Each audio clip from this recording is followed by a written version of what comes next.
flame of happiness. How happy it is. How's this go? Okay. Da, da, da. We got a green flame and a couple ditties, some more gizmos and a longer sword. We got some new stuff and I've got congestion.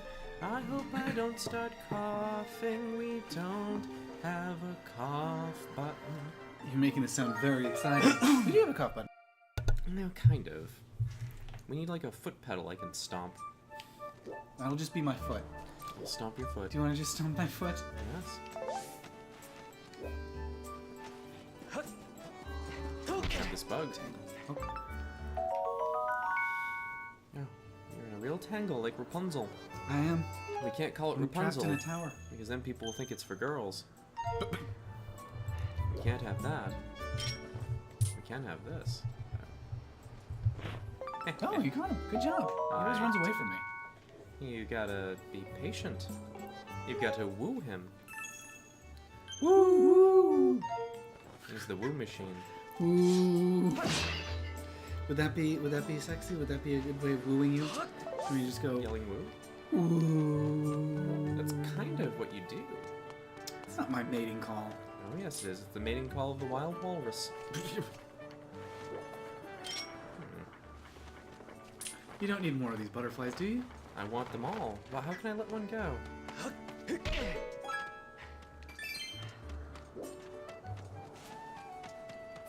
Well, I figured I wouldn't get too far along on the ground adventure until... Is this a goddess spot? Maybe.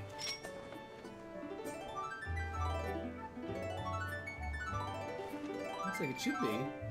All those butterflies. I guess not. They definitely want to hang out there, though. Yeah, 3 of them. 3 usually means... Yeah, it sure does. Something. Maybe up on the ledge above? Maybe. Maybe it's the wall? Could this be a goddess wall? Oh, perhaps. I mean, it really looks like it. It really does. Well... Yep, tickle there at the end. Do you have stuff that you can craft to improve your equipment? I can't do the net yet, which is the one I really want to do. That requires tumbling tumbleweeds. But I can repair the shield, which is good. I'll see what I can upgrade. Gadgets and gizmos aplenty. What is even on his apron there? Is that a bug?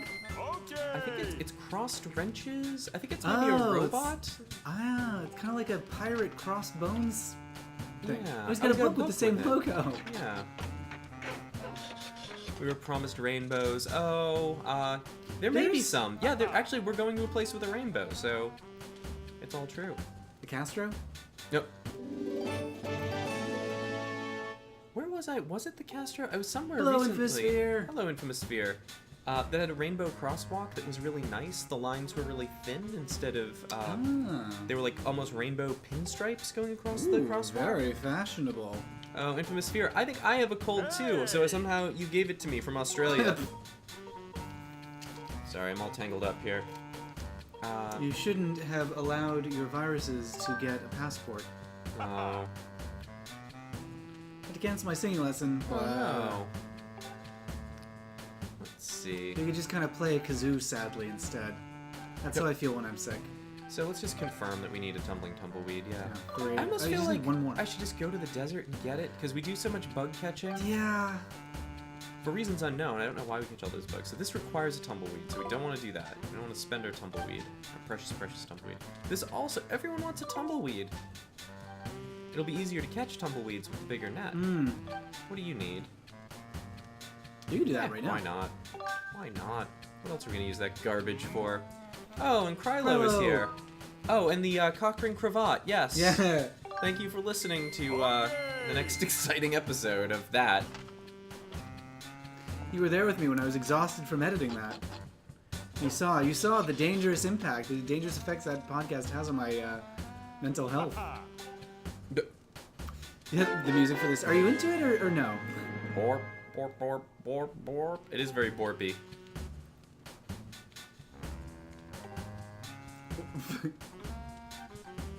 Let's see. You can do that. But yeah, sure. Scatter a single seed over a wide area. Well, that's me all over, so...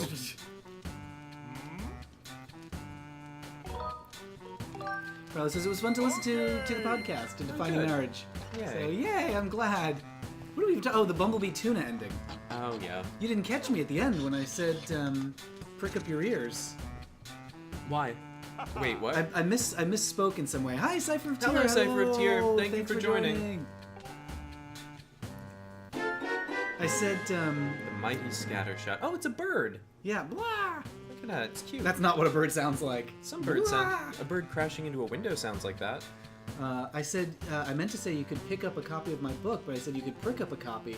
I was expecting you to make fun of me for that, but you're so involved in the Bumblebee Tuna song, you didn't notice. I love the Bumblebee Tuna song. It's a good song. That and the Jiffy song. Also, people can prick up their ears if they get the audiobook version. If you like pricking your ears up, you can go to definingmarriage.com and get the audiobook version of my book, Defining Marriage. Not that we're trying to turn this stream into promoting marriage equality books, but, you know, While you're here, if you have an Amazon tab open. I was just texted by a friend who bought the book recently and texted to let me know that it gave him a lot of feelings. He was recuperating from some downtime and needed something to keep him company, and he read my book and had emotions, which is exactly what my plan, my evil scheme. Yep. That was a very sweet message from him.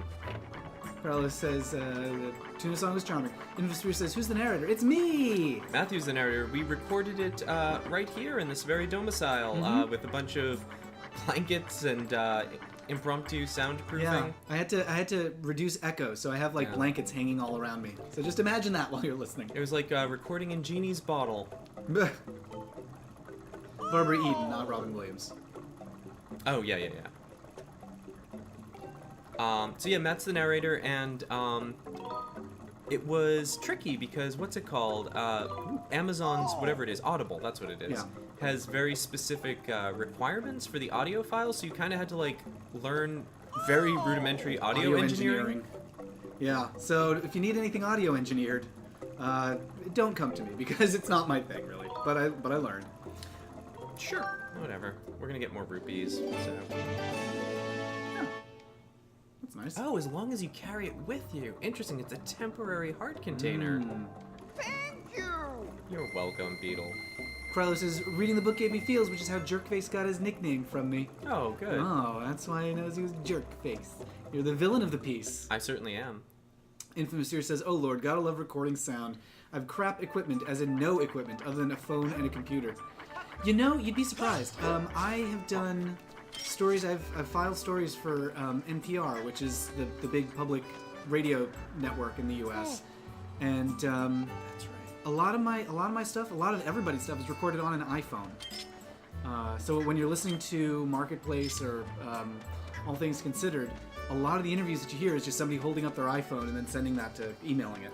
What occurs to me, Infamous Sphere, being in Australia, may not be familiar with our NPR programs. Oh, you are. Never mind. Yay! You are. You beat me to it. You are aware of NPR. I listen to Radio Lab and This American Life. Wonderful. Very good. Those are both fantastic. Kryler says, I also expect there were sweatpant cock rings involved in the audio version of Defining Marriage. I don't remember what I wore for that. Oh, you're probably completely nude. Yeah, let's just say that. Let's say I was totally naked. It was during the warmer months, as I recall, so that I recorded it. So I probably was wearing nothing. Well, look how happy she is. I bought the potion. Yeah. She's just applauding no one. I think she's just trying to drum up business. Really? I think she just claps. Oh, I thought she started. Oh, we had a new potion, air potion. Oh, of course, because now we can swim. Infamous says, I listen to a million podcasts. This American Life isn't always the best, especially the really old ones. Interesting that you say that, because there definitely is a difference, right? Yeah. James prefers... I prefer the older This American Life. I feel like it's gotten to the point now where it's all bait and switchy, like, oh, here's something fun and quirky and silly that we're going to start out with, and then we're going to majorly bum you out by the end. And that's fine, like, you know, I don't need stories to resolve in a happy way all the time, but it feels like, you know, oh, here's this silly thing to pique your interest, and everyone died. The end. But it is a really well-made show, and it's really good storytelling. I just kind of prefer the older ones where they would sometimes be a bit more discursive and a bit sillier. You know, it's interesting you say that, because Infosphere says the really old ones are just like a rambly radio show. Yeah, see, I like the ramble. They don't seem as well researched. They're all just boring people's opinions. Well, so the opinion ones maybe not so much, but what I like is the first-person stuff. Like, I had an adventure, I went to this place. Yeah. I'm David Sedaris and my mother's weird. Exactly. Like, if I want journalism, This American Life isn't really where I'm gonna go, so I kind of don't... I mean, they've done some great journalism, but, I don't know, like, I kind of liked it more when it was first-person experience stuff. Infosphere says, they're all boring people's opinions, like blah blah, let me tell you a really boring story about me being boring. That's the older ones. That's not like all of them, it's just some of them. There are those. There are definitely those. There are plenty of those. Blah blah boring. Hey.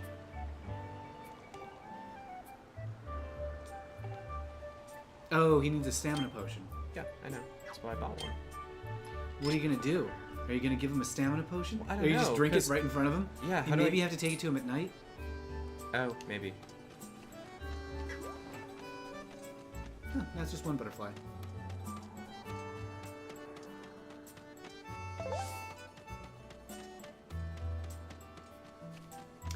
Sphere says, I'm more of a fan of the journalists. Do you want to know all the podcasts I listen to? I might be here a while. Yeah, let us know. What do we listen to? We listen to Linoleum Knife. Sure. I like Snap Judgment, although I'm not so crazy about the narrator. Mm-hmm. I find that the narrator has like one tone of voice, and he only uses that one tone of voice. Not the narrator, the main host. But I like the segments on Snap Judgment. Probably about 30 of them on and off. Krylo says, I mostly listen to gaming podcasts created by queer peeps. Interesting. There are a bunch, huh? Which There ones are, do you listen to? although- You listen to like Joystick Jockeys and what else? Well, Joystick Jockeys hasn't been around for a while. What I was noticing is a bunch of queer gaming podcasts have gone on hiatus or gone away recently. However, Cypher of Tyr, who's here in the chat, does Fresh Out of Tokens, Yes. which is a great podcast. And that one doesn't seem like it's going away anytime soon. So, what Game Bar, I think, is on hiatus. Koopa Club? Koopa Club just, I think, didn't go on hiatus. I think they just said, we're done. Sphere asks if I've noticed that the way that I speak has changed over time since having a video show and podcasts. Not like in my day-to-day talking, but I've definitely developed the skill of either doing delivery like I'm doing news, or talking more... It's the best way to say this. I'm actually not doing it right now. Talking in a way that doesn't leave as many gaps and keeps people engaged. I don't know. Talking more off the top of my head and using complete sentences. And I think it's more... The thing that's made me do that is listening to interviews. Because when I edit interviews, I get so frustrated when people don't finish sentences and ramble and take long pauses and vocalize their pauses that I reduce the amount that I do it myself. Krylo is probably aware from our Defining Marriage podcast that a lot of editing goes into me because I vocalize pauses a lot. I do a lot of ums and ahs and stammers, and then I listen back to the podcast and I make Matthew take all of them out. You do something that most people don't do, though. You have pauses that you do not vocalize, which is very unsettling. Oh, well, I do that specifically so you can edit. I appreciate it. I will just not vocalize and just leave a gap while I'm thinking so that you can see the gap in the waveform. I like your gap. Sphere says, it definitely has for me, because I really tried not to mumble. Oh, that's true. Yeah, the enunciation. I have a little bit of, like, hobbyist background in theater, so saying things clearly is something that I kind of picked up in my youth. Nothing, like, professional, but James and I both have been on stages, so that's something that we are accustomed to. Well, also, we went to the college we went to. Now, you skipped this because you went No, to I the didn't. honors program. No, I was not exempt. You told me you were exempt. You didn't take voice and articulation, right? Oh, no. What was the other one? Oral rhetoric. So I had to take oral rhetoric, but Okay. not V&A. So our school was, our college was founded by an orator, so everybody had to take voice and articulation, except the honors students. Because we're so honorable. Yeah, so I guess that maybe was helpful. I don't really put much of it into practice. Sphere says, I suppose you'd let me have that, would you? Sorry. Yep. Look at his rosy little cheeks. He's so cute. Look at how happy. He loves it. Oh, QK's done. They're over. Sphere says, everything I say on camera is scripted. I have a habit of writing these ridiculously elaborate podcasts. Ridiculously elaborate sentence. Fuck, I can't type and listen at the same time. Grayson asks, is there such thing as a gay perspective? Or is it just the perspective of someone who happens to be gay? I think there are two different things you can talk about there. Mm-hmm. I think there's a perspective of someone who happens to be gay. Like, I'm looking at this game and I'm like, oh, the color in this room is very pretty. And that's just my perspective, and I'm gay. But the perspective of that I have on this character, of this guy who's trying to fit in and be macho and toughen up, I think that's something that queer people find familiar in a way that straight people might not be as familiar with. Maybe. Yeah, I don't know. I'm gonna do one of those silent pauses while I think about that. I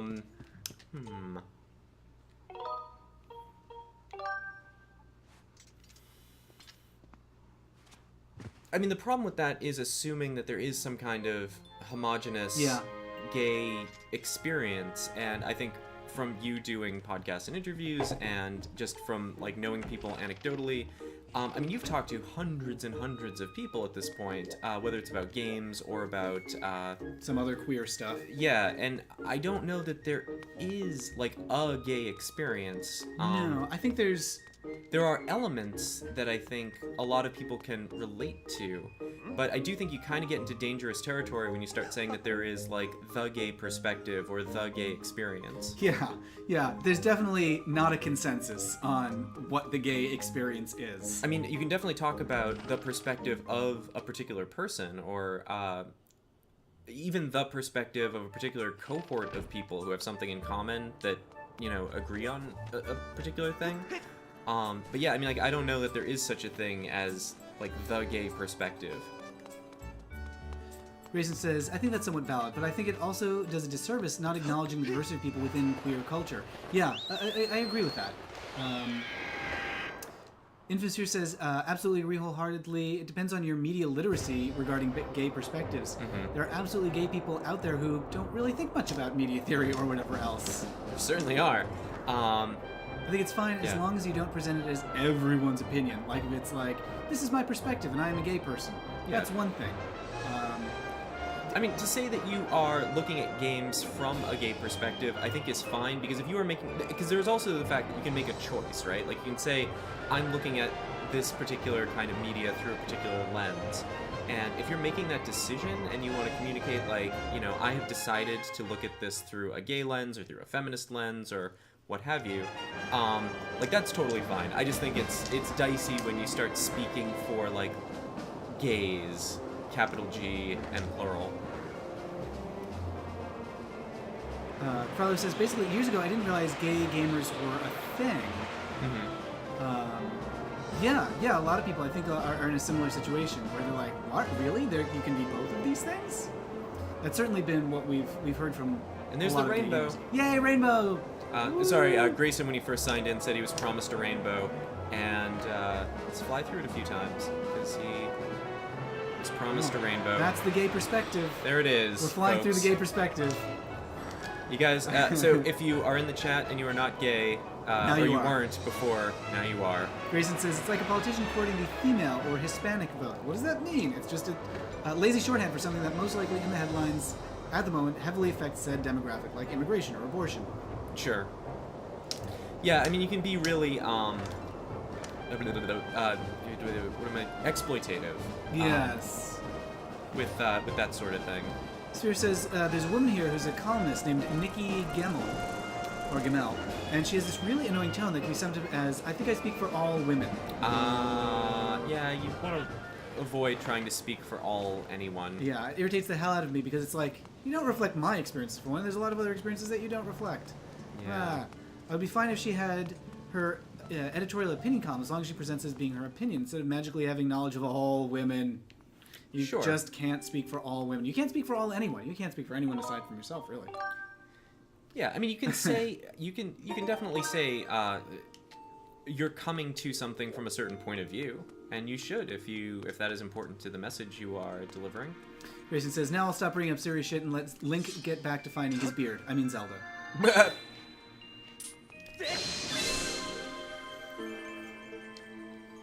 And Pal is back. Welcome back, Pal. Yay, hi. And Goth Steampunk flopped into the chat, so hello, Goth Steampunk. Oh, here she is, the Nutcracker. Chattering away. Why did the goddess choose to be represented in this way?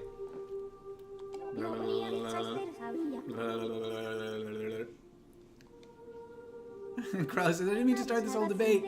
Sphere says, like, he'd be like, as the president of Safety Dance Club, here's our consensus. Yeah, well, I mean, if people are like, we want you to be our representative, sure, great, yeah. Speak on behalf of them. But then when you're like, I've just appointed myself. Infamous Sphere loves the goddess statue's nutcrackery mouth. It's really merp merp.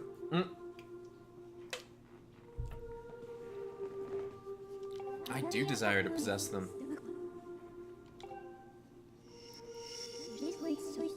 It does look, Goth Steampunk says, it reminds me of the animated parts of Monty Python. It does. It does. That'd be great if just when you were on the ground, Big Foot came down and tried to squish you. Do you know the... Desert is next, so we can get our tumbling tumbleweeds. Hooray! Hal is taking a quick break, but we'll be back shortly, hopefully. Enjoy. Well, we don't know how quick. Who knows what he's doing in there. Yeah. You know those animated segments in Monty Python and the Holy Grail? You know the god figure in those? Yeah. That is an actual photograph of a real guy. Oh. Okay. And now I can't remember who it is, but it's someone that's funny that they used his photograph. This is not a great story because I don't have the punchline. Or the setup. Or the setup. ... Yeah. The aristocrats. Look at us amongst the birdies.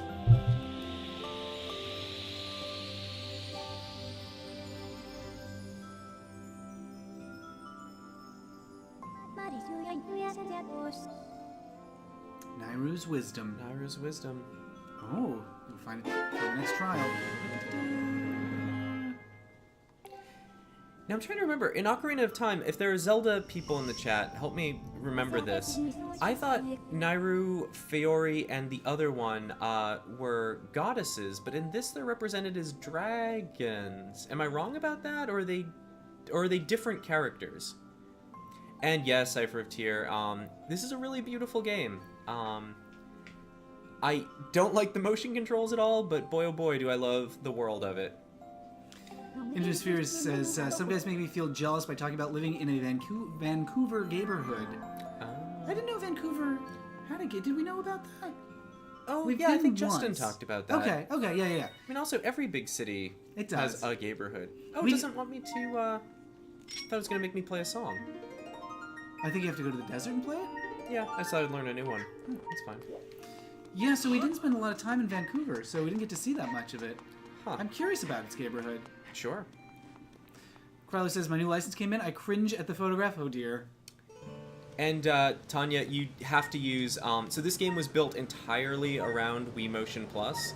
So you do need Wii Motion Plus to play it, which is only for the Wiimote. There is a mod that you can get for the Dolphin emulator that lets you play it with an Xbox controller. But... I don't know, it seemed like too much of a hassle to try to remap everything. And I can live with the motion controls. I just kind of wish it was more traditionally controlled. I don't kind of wish, I really wish. I'm just looking up facts about Monty Python, because I started the story about it and couldn't finish. So, Krilo says Din, Nairu, and Feore are goddesses. Yes. So how come they're dragons in this one? They can take many forms. They're goddesses, for heaven's sake. Wait, are you saying that, or is Krylo saying that? I'm saying that. I don't know if I trust your... Infosphere says, that said, Vancouver's neighborhood is full of queer ladies. It's like Bernal Heights. That said, often I don't feel like I fit into queer female spaces because there's sometimes an expectation that there's experiences that everyone had, things that every gay woman understands, can identify with. Vancouver, British Columbia, not Vancouver, Washington. Yes. Cypher 2 says, bah, to the controls. Sounds like a pain. It's a little bit of a pain. I can live with it because there's a lot to love about this game. I do hope someday they do a remaster with a new control scheme. And I imagine they'll have to at some point, right? Because Wiimotes won't be around forever. That'll be the day I will fully embrace every aspect of Skyward Sword. Let me just see. Are there any treasure chests to get? No. No new treasure chests. Okay. Then off to the desert. Well, it says, I don't remember them being dragons in Skyward Sword. There are two different conversations happening, and I got confused. Because Infosphere says, sorry, they're really ugly, they look bad. Not the dragons. Yep. I hate snapbacks? I'm not sure what snapbacks are. Snapbacks? What is a snapback? Are snapbacks the enemies that we just looked at? Take your snapbacks and fling them into the sun. No. What are snapbacks? Is that like an Australian... I don't know. There are so many monsters in Australia. Maybe it's an Australian monster. Maybe. Like, I can see that being a turtle that bites you from its back. It could be. It also could just be a noozle. They're ugly baseball caps with completely straight brims. Oh. Oh. Are there... And apparently lesbians really like them. And they're American. Okay. This is how out of touch we are with our own culture. I didn't know they had names. Well, I don't know we call them that. Yeah. I think we just call them baseball caps, right? The ones with the snappy, adjustable head thing in the back? Well, I don't know that much about fashion or baseball, so it's possible that everyone calls it this and we have no idea. It could be. I will use my dowsing ability 5, but first, let's go do a little exploring.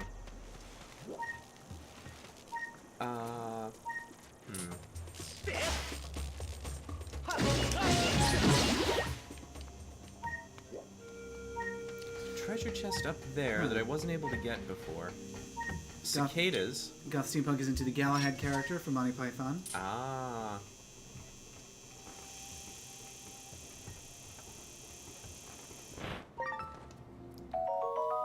Got 2 cicadas. Not bad.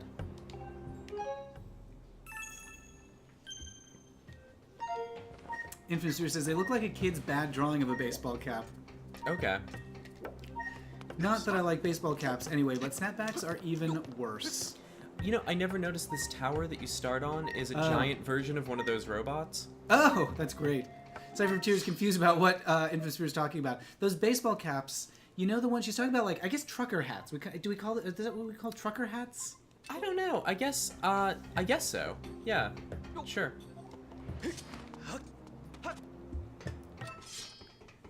Let's see. I don't remember where in the desert we're headed, so I'm just gonna douse here from the very beginning. But I guess... Matthew, can you grab the mouse? Because Infosphere put a link in the chat. I searched snapback lesbian and I found this. Hopefully this will not be off color. Huh. I would just call that a baseball hat, but fair enough. What do I know? I don't know baseball and I don't know hats. It is fashionable. With that brim. Fancy, fancy. Cypher says, my White Sox cap looks like that, though. Yeah, I would just think of that as a baseball hat, but maybe there's a special... snapback is a particular kind. Terms for everything. This is hat identity politics that we're getting into. But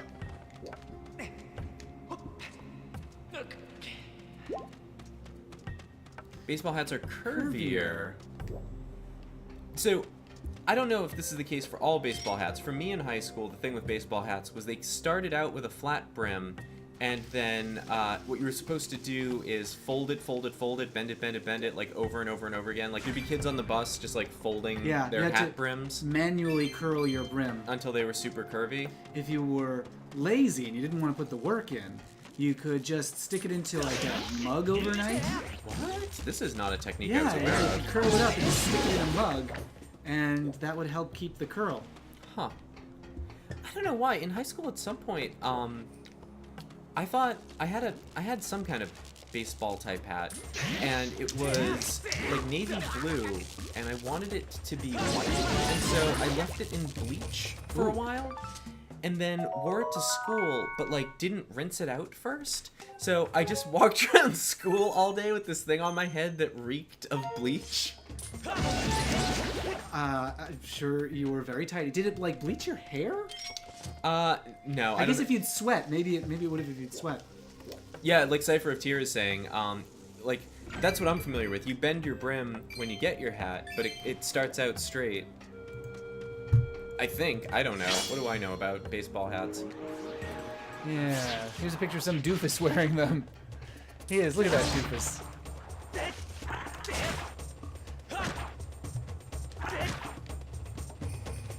And, oh, it says MCM. I thought it said mom for a second. It's a hat that just has mom printed all over it.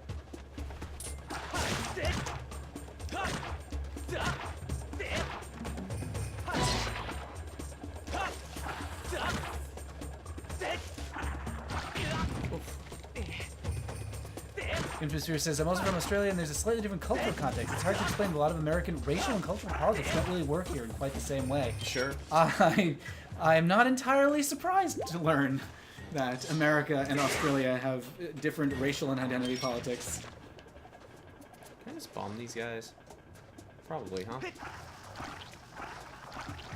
Is he trying to eat it? He ate it! Is he gonna throw it? Okay, I thought he was gonna throw it back at you. Either way... That was pretty good. I mean, I've played through this game maybe 1.5 times before, and I have never seen them eat the bombs. That's wonderful. I do like that it's a game where you can continue to discover little touches like that. Sure. I was reading a interview today with Concerned Ape, who made, not his real name, but Stardew Valley. The developer who made Stardew Valley single-handedly. He says there's a secret in the game that so far nobody has discovered. Okay. So it's out there somewhere. Sure. Apparently he hasn't told anybody what it is, so hopefully safe doesn't fall on his head. There's some game a couple years ago that had some secret that had been in it forever and had never been discovered, and so one of the developers just revealed it, but I cannot remember. This is another great story. It was a good secret. Wish I could remember what it was. Oh well.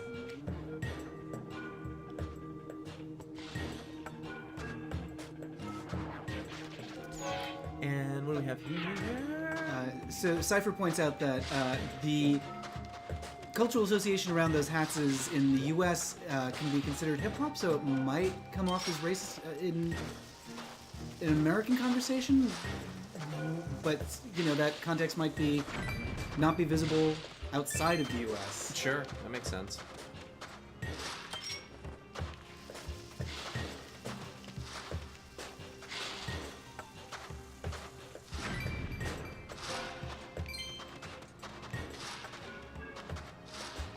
Huh, so it was...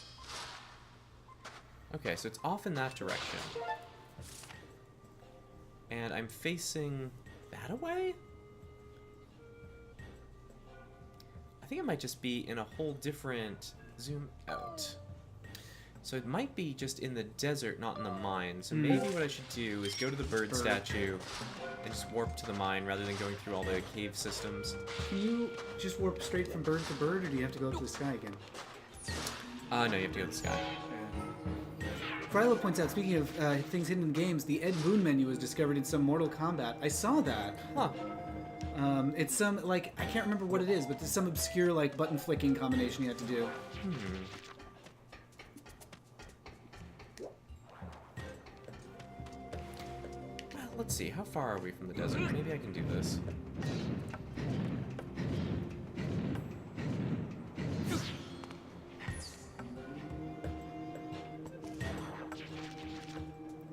I mean, I can get to the desert easily enough. I suppose it's worth revisiting these locations with new gadgets. Maybe. Oh, I can get some ancient flowers. Makes it all worthwhile. Are you guys still knocked over? Oh, let's see. Oh yeah, okay.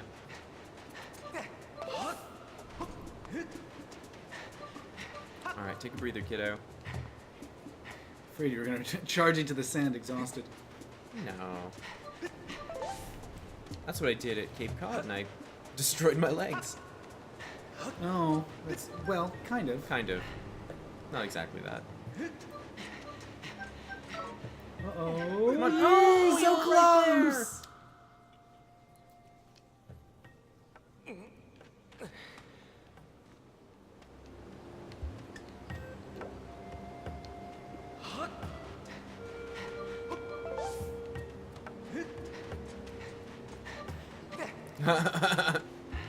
He is He's trying really really working. hard to get the green things. Yeah, and he's dead.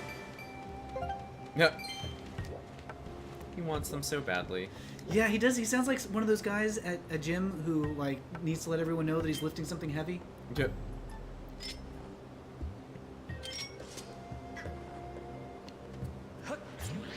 Oh no, I should have had the woo machine out. Whoa! Come on, kiddo.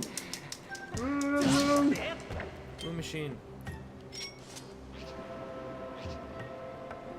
Grayson says, I don't think I'd want to die in quicksand. I think that's reasonable. Yeah, I'll allow it. That's fair.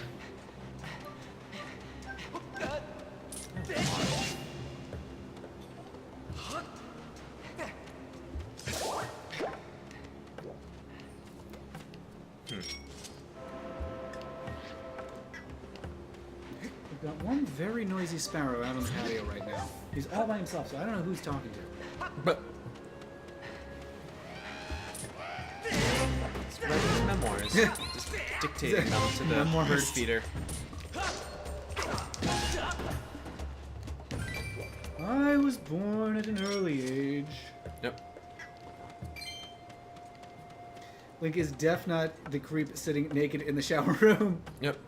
I've yet to encounter him. There's definitely, I belong to a gym for the first time in my life for a couple of months now. And I've certainly encountered naked people. But no person just sitting there. Then again, they don't have, what was it, a sauna. Like in San Francisco, the Gold's Gym had a reputation. Nah. This cave kind of has a uvula. Does it? The evil plant? The plant, and then also a stalactite behind it. Stalactite? Stalag... Might? I don't know. I think it is stalactites. Stalactites hold tight. Stalagmites might fall. Yes. You spring Beer forward. before liquor.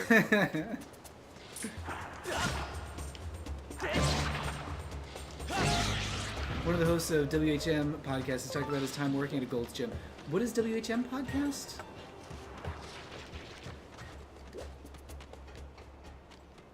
Who's her man? White mage. White mage.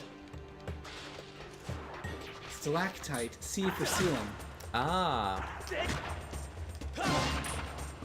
Oh, we hate movies.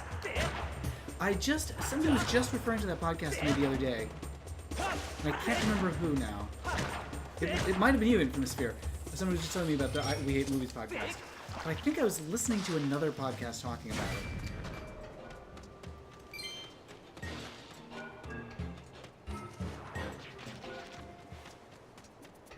Apparently he'd be closing up at the end of the day and he'd walk past the sauna and hear someone yell out, "Don't come in!" I mean, like, on one hand... it's like brain candy. It's a raid! Lights off, asshole. Yeah. Followed a few minutes later by another... And a guy would walk out later, followed a few minutes later by another guy. Subtle. Very subtle. Don't come in. It's like Resident Evil 4, where the president's daughter yells, "Don't come!" You have 15 podcasts. I don't know how many podcasts I'm subscribed to. It is hard to keep track of how many I'm subscribed to versus how many I'm actually listening to. Yeah, let's see here. Because sometimes they get away from me for a few episodes, and then I just forget to listen to them from that point on. Alright. Dowsing Rod. So I've got Dennis Anyone with Dennis Hensley. Mm-hmm. Memory Foam. Memory Foam? What is It's a that? podcast about beds. No, it's it- not. what? It's a podcast where people tell stories. Oh! Tumbleweed! Tumbleweed! You got Yes! it! Yay! Ba-ba-da-da-da. It looks gross. Oh, Tanya hasn't even listened to the last few episodes of her own show. Oh. You know, I find it difficult to listen to my own stuff because I spend so much time working on the episode that when it actually hits the iTunes store, I'll QA kind of, like I'll listen to a whole bunch of pieces of it, but I don't want to take an hour to listen to something I've listened to over and over and over again for the last few days. I've got JudyCast, which hasn't updated in literally years. Really? I thought he usually does like one a year, doesn't he? Most recent one is from 2013. Really? Yeah. Huh. JudyCast it's one of my favorite podcasts. It's this guy Bill who does just a ton of voices. Does Judy Garland, Bernadette Peters, Carol Channing, Pia Zadora. well, Pia Zadora's Kind not of. really, yeah. He clears his throat in the style of Pia Zadora. Yes. Gollum, of course. Daniel Radcliffe.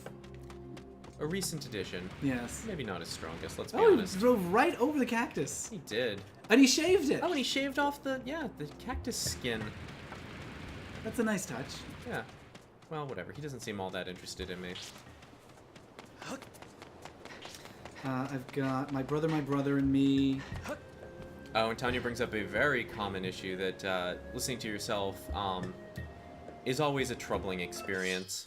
Yeah. Because there's definitely how you sound in your head versus how you sound to other people. You know, I've gone through different phases where I'm like, I used to be self-conscious about the gayness of my voice, and now that it doesn't bother NPR me. gave you notes on that. Oh my god, they did. When I filed my first story with NPR, the engineer was like, "This VO is a little too civilized." And I was like, "Did I just get gay back?" Not really, of course, but still, I was a little self-conscious. Now the thing that makes me self-conscious about my voice is, and it's not really self-conscious, I just am really aware of how nerdy I sound. And I guess it's not like, oh, I wish I didn't sound so nerdy. It's just like, I notice it. Let's see, that's 2 butterflies, which usually is not enough for there to be a goddess thing around, but... Pal says, good luck on this trial. Oh, thank you, pal. Cypher says, that's extreme exfoliation on the cactus. Yeah. Sphere says, I'm used to my own voice by now. And Cypher Tier asked about the gayness of my voice.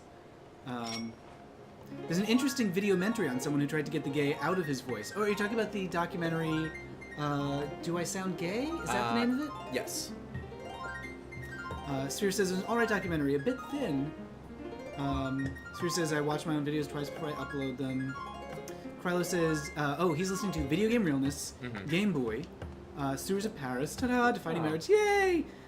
We Have Concerns, Ninty Love Fest, Fernando and Greg's Sideshow, Nintendo Fun Club Podcast, Portable Power Podcast, The Blockade Runner, Aetherite Radio, Multitap Podcast, Reading is Fundamental, Guys on a Show, and No Safe Word. Oh, yeah. I am hopefully going to be on No Safe Word in a few weeks. Oh, really? Yeah, they invited me to come on. I wrote about them, so they invited me to come to a taping. So I've got to figure out what I'm going to wear to that, if anything. Oh, Do I Sound Gay by David something or other. Yeah. Thorne. Cypher said, I was fine until he started fawning over Dan Savage, then I noped out. Dan's not for everybody.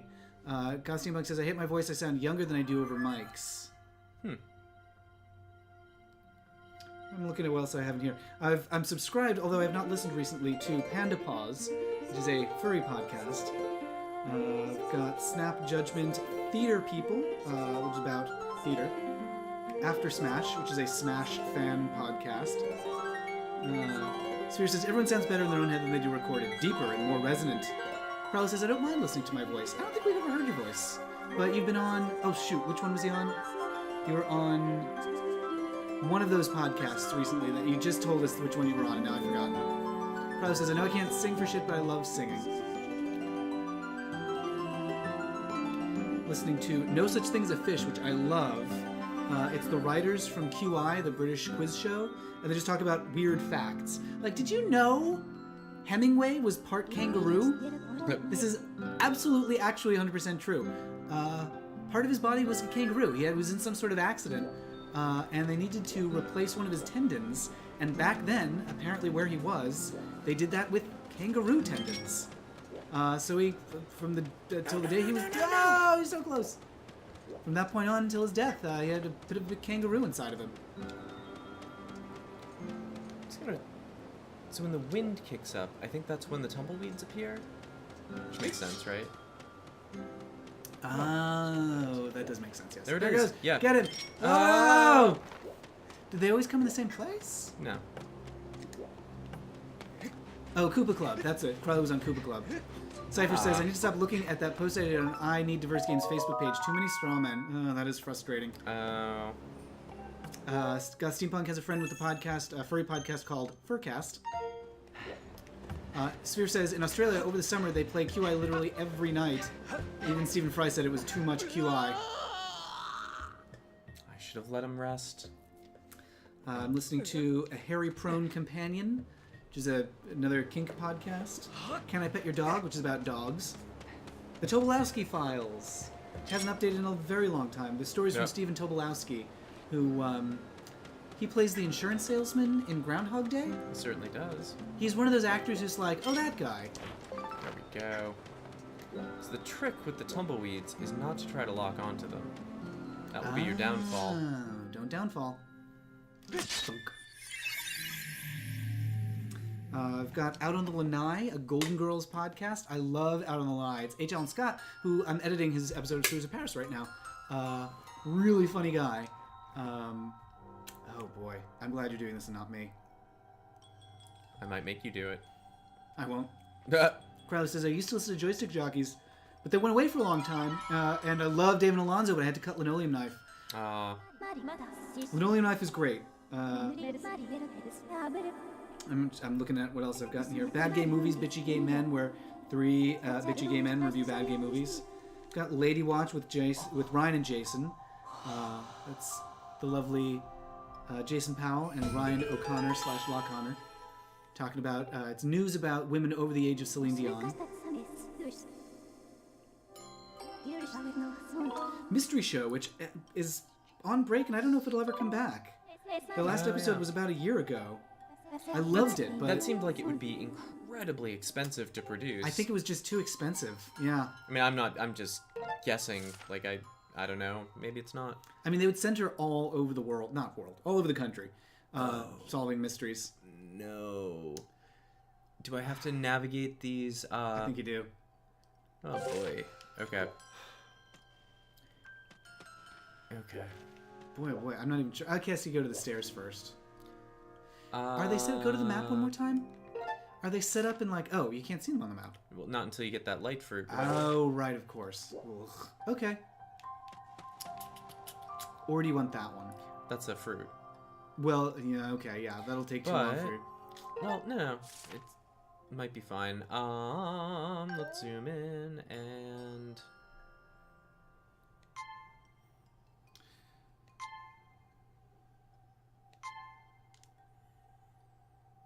Grayson says, Spirit Power allows Link to produce various types of hard alcohol at will. Yep. That sounds amazing. I want that power. Oh, shoot. Tiddlywinks. That's not what I was expecting. Oh boy, oof. Yep. Did you say tiddlywinks? I did. I've never heard, in 15 years, I've never heard you say that. Yep. Well, I'll get used to it. It's my new thing. It's very cute. Okay. Let's map it for a second. I don't think it counts down while you're mapping. I don't think so either. So, do they point in a line to anything? I mean, like, are they arranged in a way? Well, they're not appearing yet. Oh! Does it only show you the ones you've gotten on the map? It shows you ones I think you've been near. Oh, boy. Okay. Blah. Like I said, I'm glad you're doing this, not me. I might make you do it. I won't.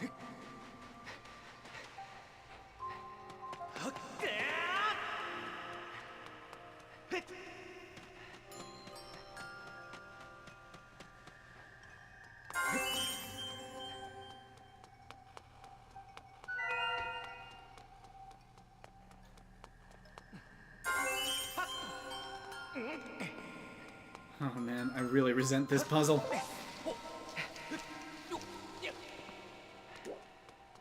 I mean, at least up here you get a nice view of him. Yeah. I think each of these trials has one sort of vantage point spot. Yeah. Perhaps more than one. So mean to put him up there. Well, Like, if you're just running out and that's the last one. hopefully that's not going to be this one, but yeah.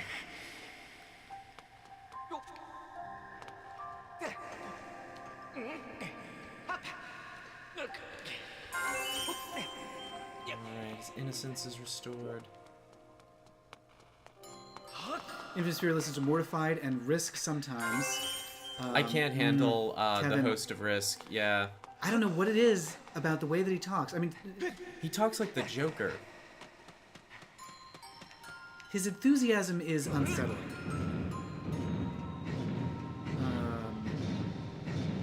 Infinite Sphere says, I used to listen to Worst Idea of All Time, but I got sick of it. The other two weren't as bad. Grayson asks, aside from soup, does Link ever eat?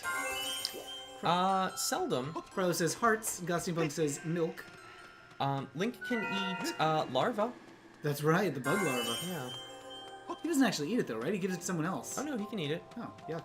Yeah. He's a genocidal cannibal. Oh, Jeff Rubin show. I don't think I know that one.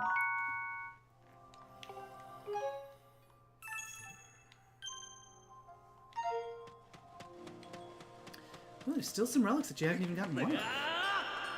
Yeah. You sure are slow. Oh, you have to knock that one off? Yeah, I think so.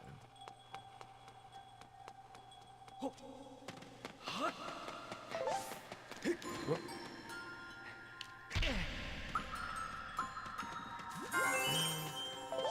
Nice. So Hmm. for the light. Up and over, huh? Oh. Or I guess just try to I think, sprint. Yeah, past him. A Boy, lot there's of puddles. them. Well, also they start chasing you when you're just near them. Right. Like you don't actually have to be in Oh, boy. the circle. Oh boy. Ooh. Oh no. Oh, Yeah, he saw me. Just I got it. but you got it. Oh man. It doesn't matter. Oh, that sucks. And there are not any others nearby. No. No. Oh boy. Maybe. Maybe. If you run. Gotta manage my stamina though. I'm so scared.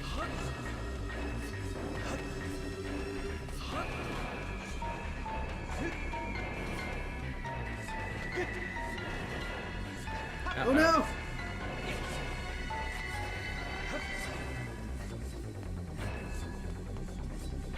This music. Yeah. This is 80s dystopia music. Oh, it is. You're right.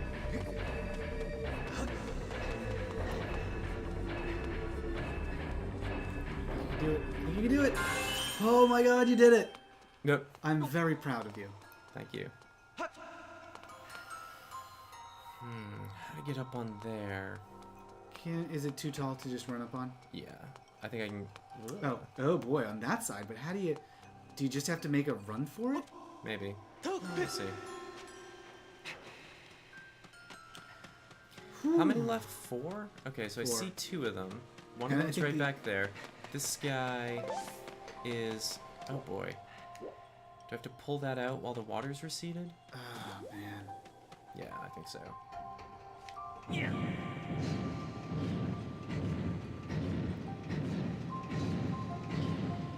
Sphere says, "Oh, and I listen to Suicide not worth Paris. it. Hooray!" But I've not listened to every episode because, well, look at how many podcasts I just listed. Sure. Okay. Carlo says, "Silly Frags was the podcast that led me to a bunch of podcasts. They're not around anymore." Tyr asks, "Are you going to be on for long?" I'm about to hop on a Skype call, so I have to chat. But we'll mute stream while I'm on the call. Yeah, we'll be playing we'll for be a while. around for a while. At least what time is it? Yeah, at least for another hour. Alright, fruit. Reveal the final one over there. That's not what I want to do. One over there. And Okay. one over there.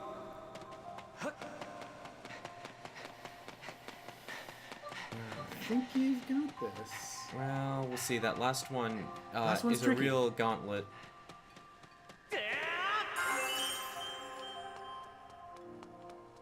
Yeah. How to do that? I mean, I could just let them see me. I think that might be it. Just run. I'll try to get as close as I can until... Because there's a guy right... Oh, no, Yeah. wait. Never mind. Ha ha ha, okay. Let's not just let them see me. I wonder if that would have even worked. It would have been so frustrating. Okay. And then you just gotta stick between them. Yeah. Well, I can And that get one it. you could probably... Yeah, let him... That's fine. Oh, I'm very unhappy. Peekaboo. Yes. You caught me. Oh, yes, as Infamous Fear, the next episode of the Bad Period Drama I'm watching is called The Ghosts of Christmas Past.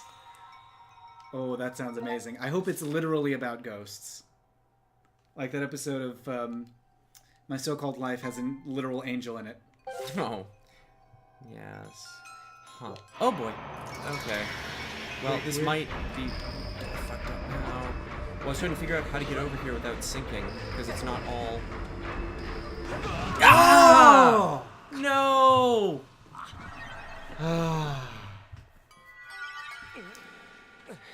Well, fuck. Yeah, thank you. Thank you for confirming that. So the problem there... Infamous Fear says they were about to lobotomize James on the period drama. Well, they should. He got rescued and discharged. Ugh. And Martello says, "Hi guys, how's it going today? It is going okay. We just had a very frustrating death." So if you want to see the problem there, it was that I was standing here, but I need to get over here. Right. And there's no direct route, so I was trying to figure out... And then he saw you. Yeah. If I had had just a little bit more stamina, would have been fine. Oh well. Well, last time I started over this way. Yep. Infamous Fear clarifies that it was James, the character on Home of Our Own, or Room with the Man, whatever that show was, and not this James. Right. Henceforth, when I say James, it will refer to the character. You can refer to this James sitting next to me as Jerkface, as Krylo does. Sure. And when I say Zombie Bombi, it will refer to James. Zombie Bombi works too. Alright, I'm gonna leave this one. As a little... Ah, very clever. Yeah, so one of the stratagemos one can employ for these trials is to get the hard ones first. I think that might be a good idea. A Place to Call Home, a very generic title. Crowley says, or any of his other many nicknames. There's the Phantom of the Boudoir. Not sure what else. What else have I called you? I don't know. Called you many things. It's the Jerkface, of course. I am a sugar glider. That's right, there's the Sugar Glider.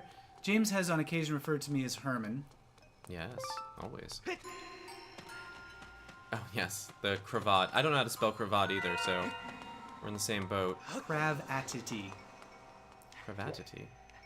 Like Crav and then A-T-T-E. Ah, Ooh. that's fine. I see. You see my scheme.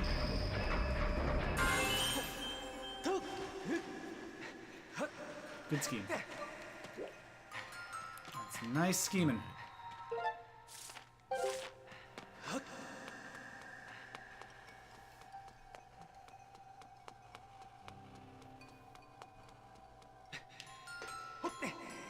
Oh, it may be just cravat like cravat. My spelling is from the French. Yeah. No, but that's how you spell it in French, which is the only reason I know what a cravat is because I took French. I took it and left it.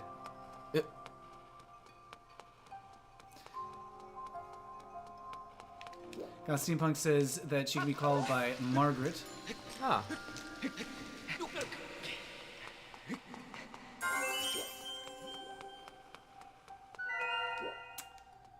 Okay. Let's see, are there any more in this direction? Yes, one more. 2 more. Okay.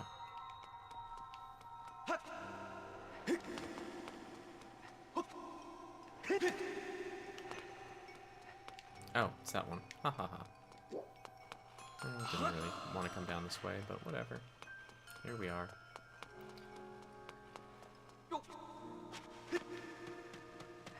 Now we're here, and who's to say we're wrong to be here?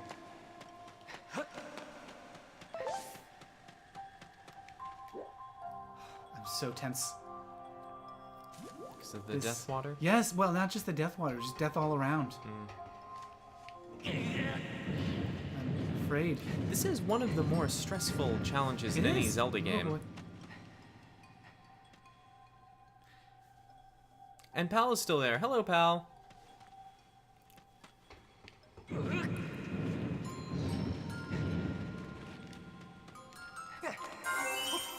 Okay, innocence restored. For now. My youthful glow. There we go. Need another light fruit. No, I can see a couple of them. There we go. I'm a bit of a light fruit myself.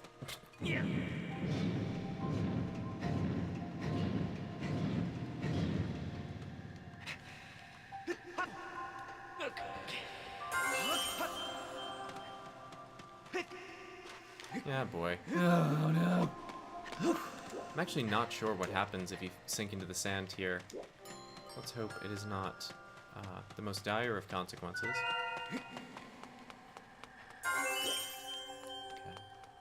Okay. 5 left? Okay, so there's the one at the very beginning. Mm-hmm. One over there, so that's 3. Sphere says there's some One on the anti-Semitism on the show as well. Oh, hesitant to recommend the bad period drama because generally distressing. The aversion therapy plotline. Naturally, the anti-Semitic characters are evil, sucky, but still. Am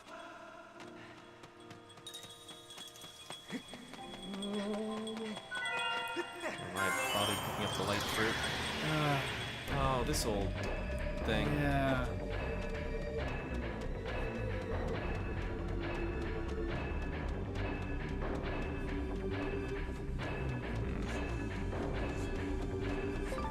Treasure. It would have been so annoying if it stopped everything to be like, No. here's a treasure.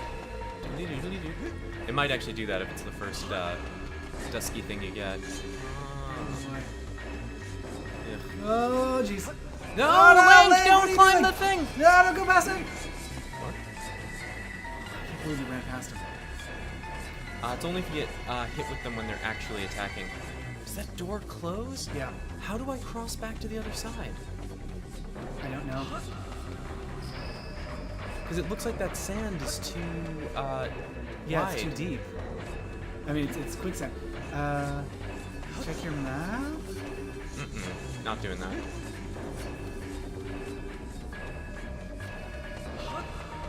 Can I jump across here? Maybe. Nope. Oh, there! Oh, okay. Woof. I guess you can.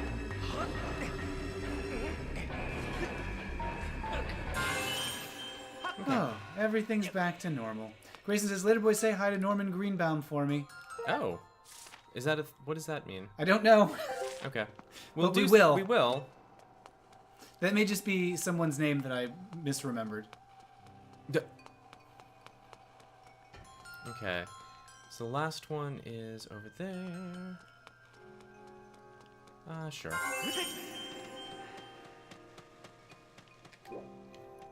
It's up there. There's a spooky ghost guarding it.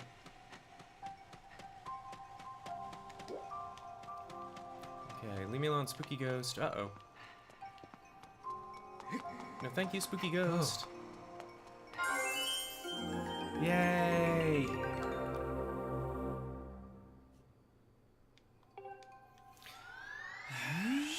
My spirit has grown 3 sizes this day.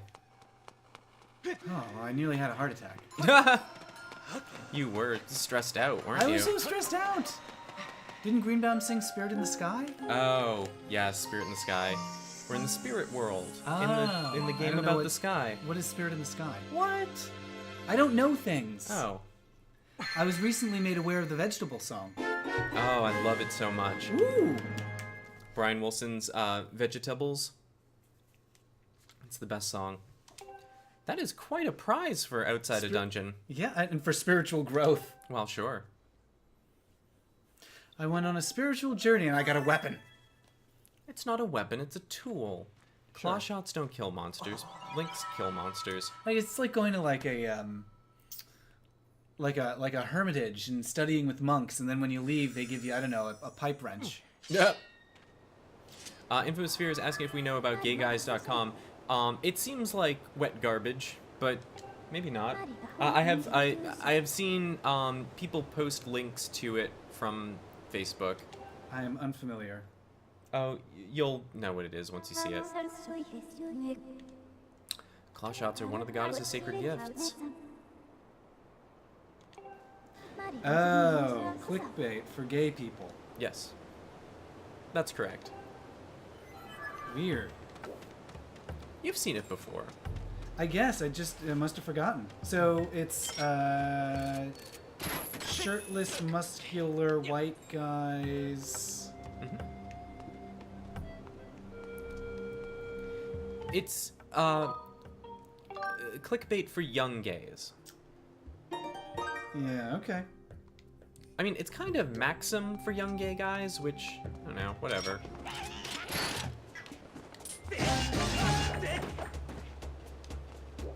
Oh boy, it's been around for 3 years? Oh, has it? I don't think it's been around in its current form that long. No.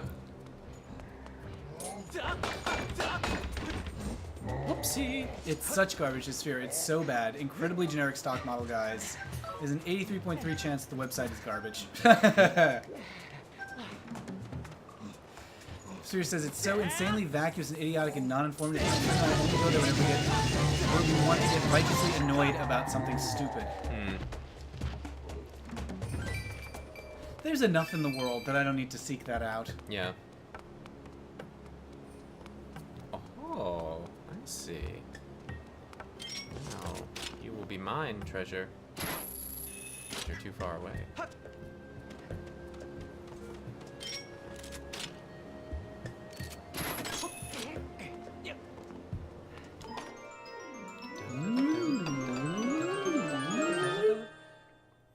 Oh, okay.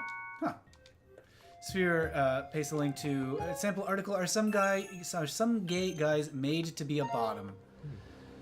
I shall give you some choice quotes. Thank you for sparing us from having to click on that link, because I just don't want to give them traffic. All the traffic they're going to be getting from us. So actually, this party wheel is somewhere in the desert. Oh. And we can, if we find it, we can have Scrapper bring it back to Fun Island. So I need to pee. Do you want to go look for? You can either continue our quest or look for the party wheel. I'll look for the party wheel. Okay.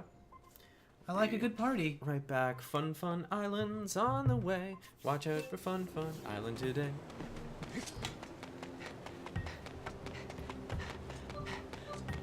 Sphere, I will read your link as soon as I'm not jumping around here.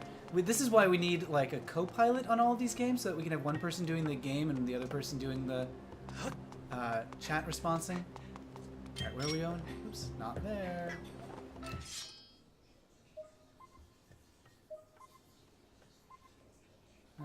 Looks like it's over there.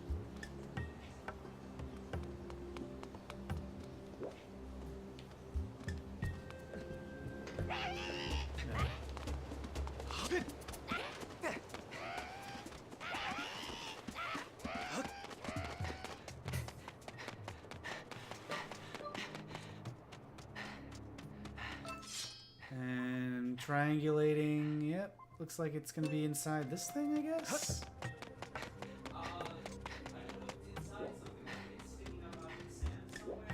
Interesting.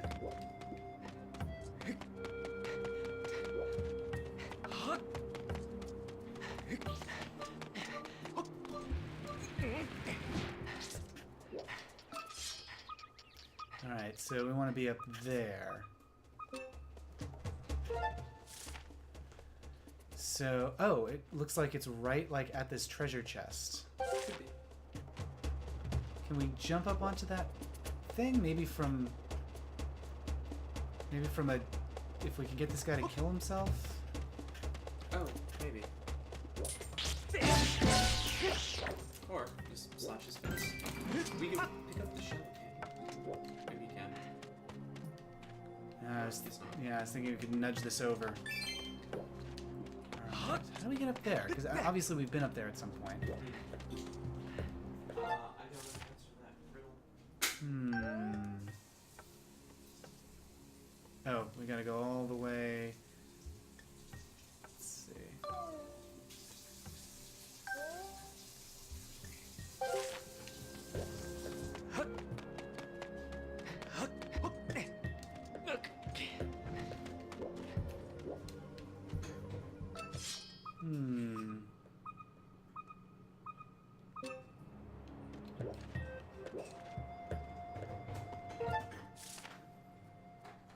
We're gonna have to run along this thing, I think. So if we can get to this thing behind us, and then run along this ledge. Maybe not. Oh wait, yeah, okay. So we need to find a way up there.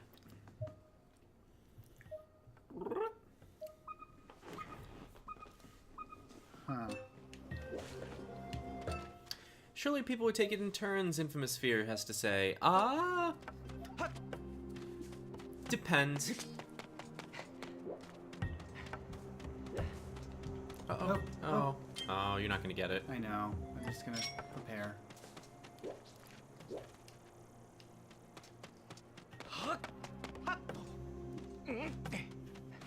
Alright, so... Actually, I don't... Oh, right there.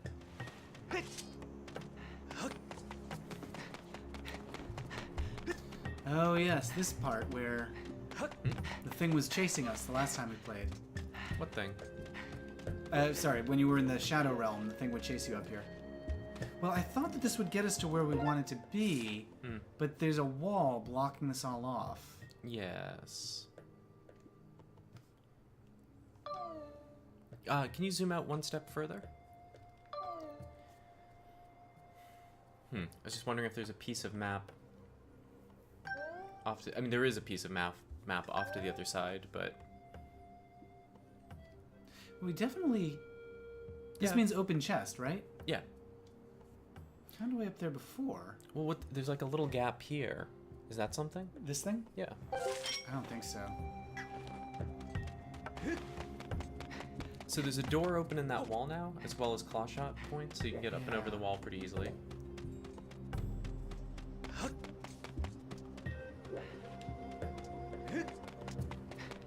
Well, let's... One Michael 1 says there's a grapple thing on the other wall. Just gonna look around a bit here.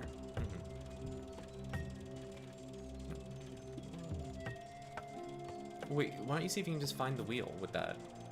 Oh, there it is. Yeah. Okay. Gotta get over to this guy. Okay, can you look behind you?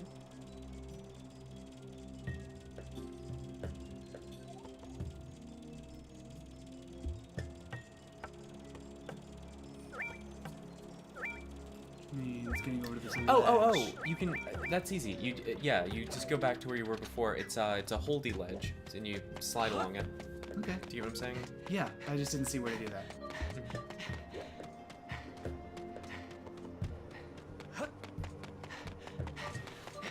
Oh.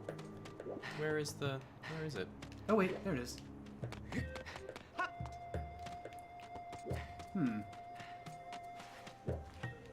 Yep, there's definitely a ledge there.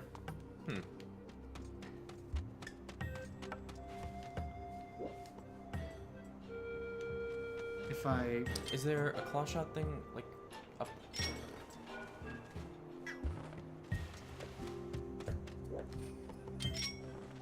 No.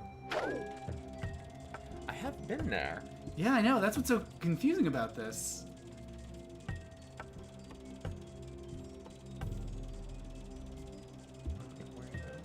just looking to see if there's like some way. No, so this is just a sheer cliff that I can't get up.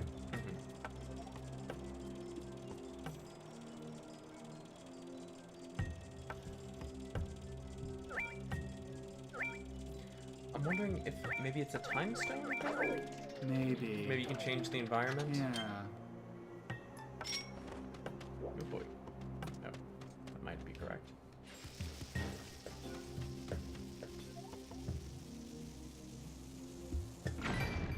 I don't think that's gonna be it, because the stone's right to your left, right? Oh. Like right there. I mean, you can turn it off.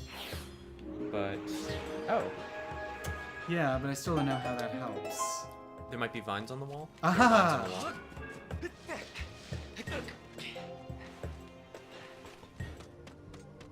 wall. Now you can, yeah, there you go. And there's a fruit that way.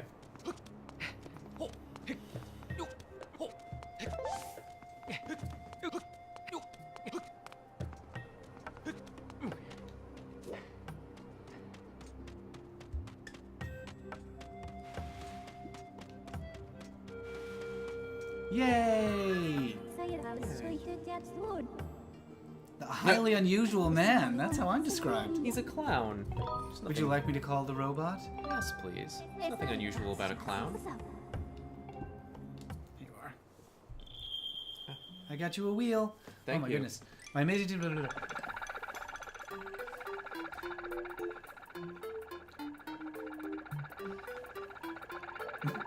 Alright, I'm just catching up on all the chat.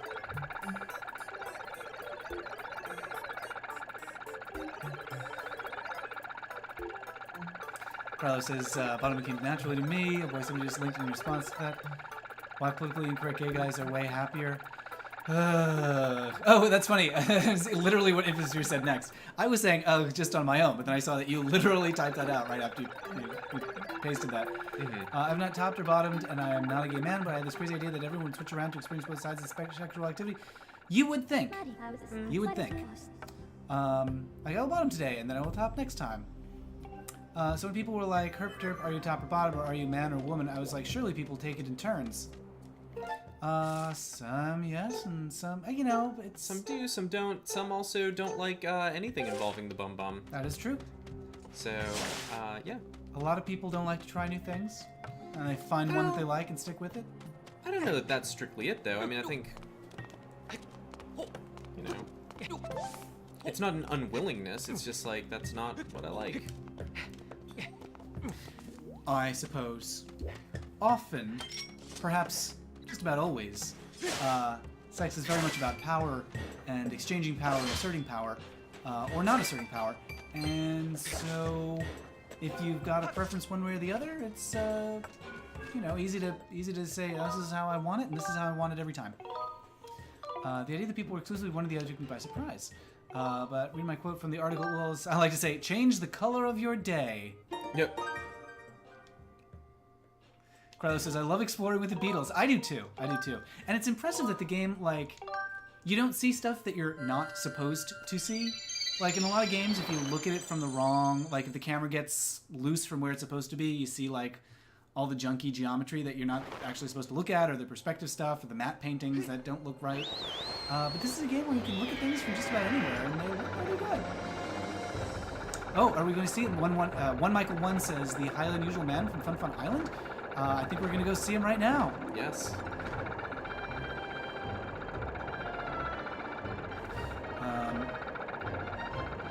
If you wanted to paste the quote again, that would be just fine, because I really, really want you to read it out loud.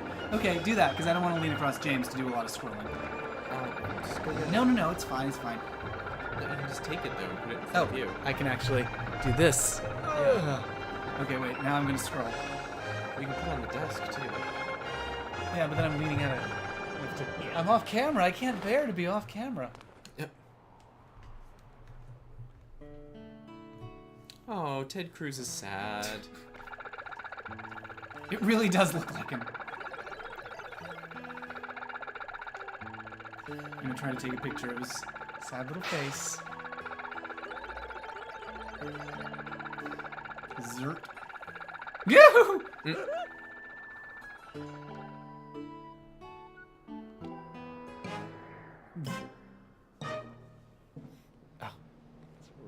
me get his face.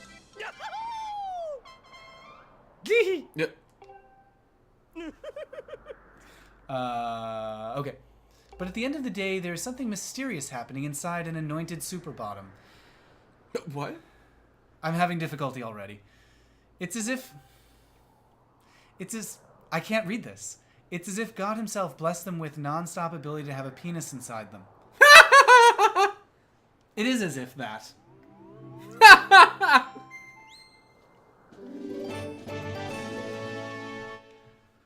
While the rest of us mortals can't have anal sex in the morning for obvious reasons, need to double check ourselves for unwanted scents, or take at least 10 minutes to get used to a big dick, super bottoms needn't worry about a thing. It comes naturally. I'm fairly angry about this article. Wait, I have to take another picture of this.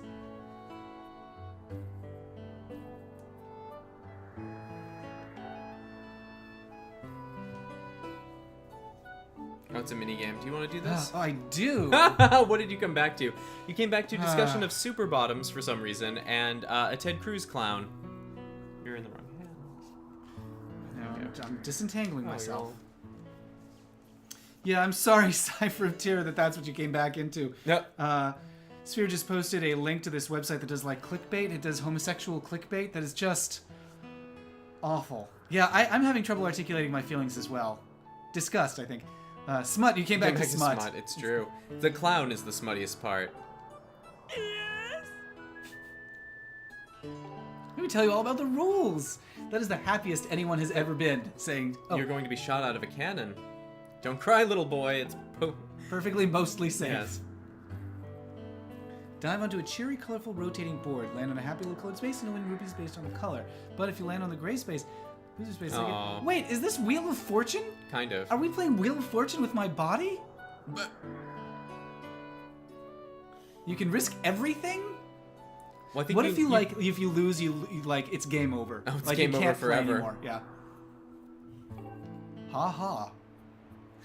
When you're diving, super fun fortune rings and dodo balls will appear like magic. If you can pass through one of these fortune rings, you'll increase the odds of ruby score multiplier. Ooh. The rings you pass through, the slower the wheel will spin. The easier to land on your target to win, but hitting one of those dodo balls will reset your multiplier and turn your smile upside down. Literally, it will turn your face upside down. No. You can't use your sailcloth. You know that? Yes. Okay. So you're gonna have to tilt the remote, so be careful. Like this, or Well, am I don't know pitching which or way. yawing? I can't answer that. You'll find out. Just wanted to let you know, like, not to rub your face at the start. Okay. Look at all my face rubbing done now. Oh, you just What? told Oh, him to no! repeat the rules. Oh no, I was rubbing my face and it made him tell me the rules I warned again. you not to rub your face. See what Oh, happens? the penalty for rubbing your face. Touching of the face. It's always Link's downfall. Oh. And I worked in a restaurant. That was the worst thing you could do. Maybe not the worst thing, but you weren't allowed to touch your face in front of the customers. Okay. All right.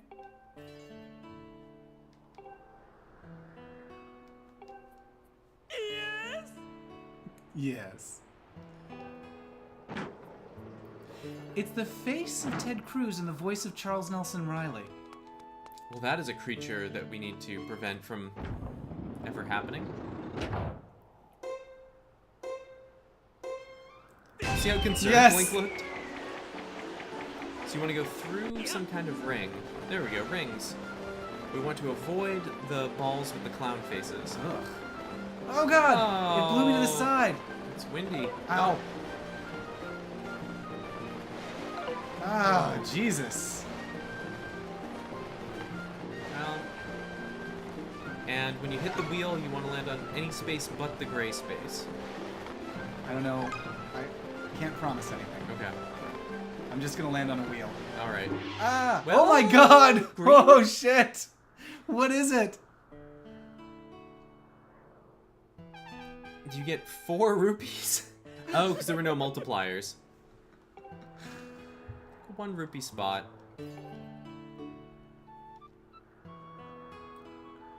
Oh. 4 rupees. You want to try it again? It's 20 rupees to try again. You know, I went to a desert to get his thing back. Yep.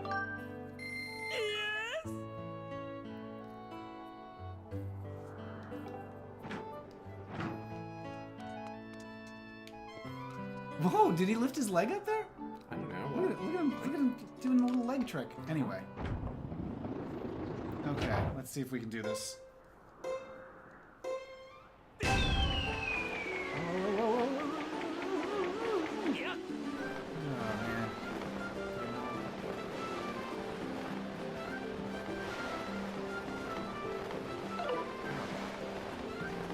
It's really hard to tell how close you are to things. I really should have gotten that. There we go. Don't hit any faces. Don't hit a face. Ah. Hit the face.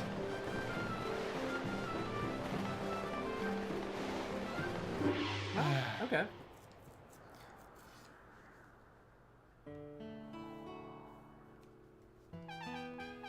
I got a rupee.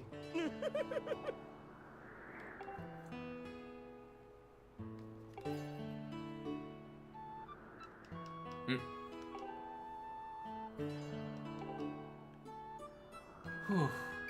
This is another awful one. I'll try this one more time, and then we're going to do the rest off the stream, because this is going to be boring to watch me try to get better at.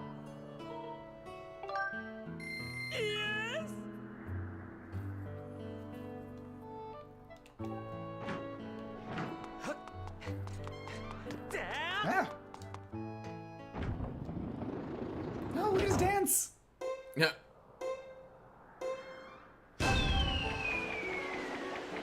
Alright. Remember, it also responds to, like, twisting? Ah. Oh, oh, yay! Oh, almost. No faces. Oh, I can dive, too. Yes, no whammies. Oh, boy. Well. Oh, no whammies! Jesus. Whammy! Oh, Oh, you Greg. got whammied.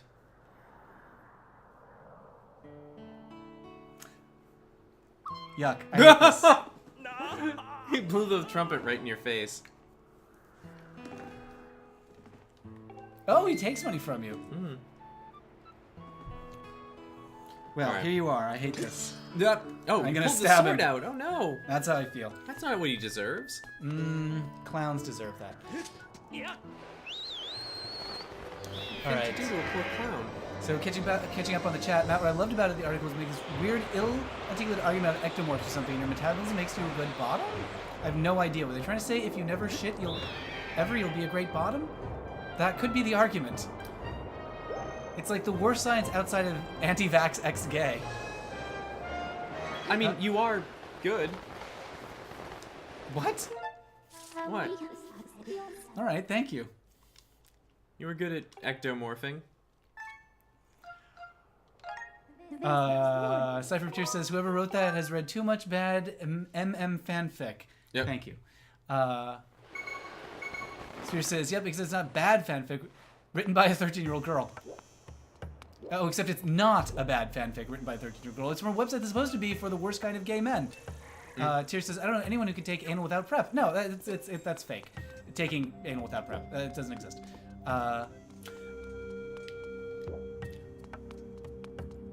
Minimal prep can be. Some, yeah. Yeah, I mean, some prep is always required. I mean, I guess you could, but it wouldn't be Well, yeah. a delight. It wouldn't be delightful. Anyway. It's true. Some prep is always. Sphere part of the says, like, if I equation. read that in a really bad fanfic, I'd be like, yeah, that makes sense. Tyr says, in fanfic, people also use bad things for lube or no lube, so I don't know. Well, it's all part of a fantasy.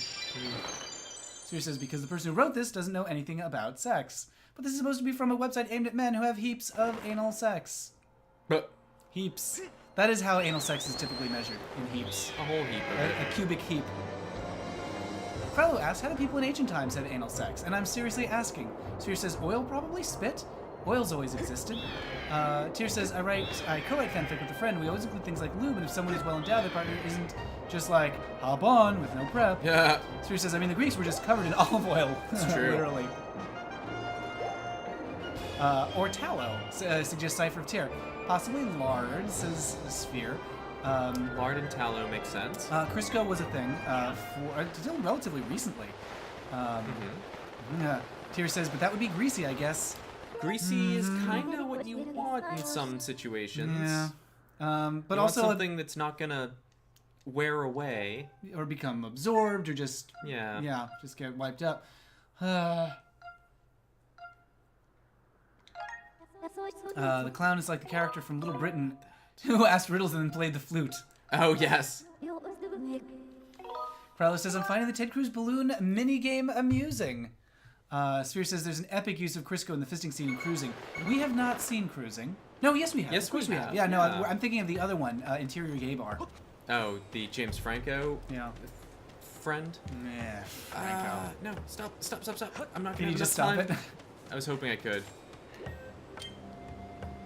Oh, well, I was up in the sky. I should have got the better bug net. Oh well. Sphere asks, is it on Netflix? Oh, no, Cypher of Tyr asks, is it on Netflix? And Sphere says, you should watch Cruising.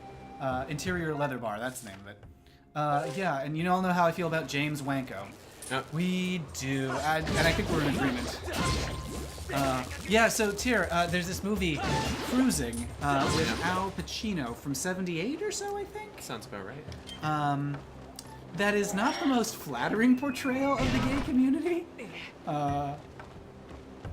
Yeah, I don't know if it's on Netflix. It should be seen just to make your jaw drop because it's quite a work. It's a little dance number. There is an incredible Poppers dance number that I saw it like I think in college when I didn't really know what Poppers were. Like I didn't realize I didn't know what Poppers were. So I thought they were like the little things that you pull at parties. Sure. Party Poppers. Anyway, so I was like, They are party poppers. what is this man doing? Is this how gay people dance in the 70s? What's happening? That dance number, I know. He looks like... This is going to be an obscure reference. He looks like Midna when she's got rats on. No. Like, you can't see, but he's trying to get something off of him that's invisible. And Da Vinci is the drag queen? It's difficult because it's 70s, and so terminology around drag and trans is mushy. But Da Vinci was a delightful character in the film. Yeah, I was like, what's with this seizure dancing?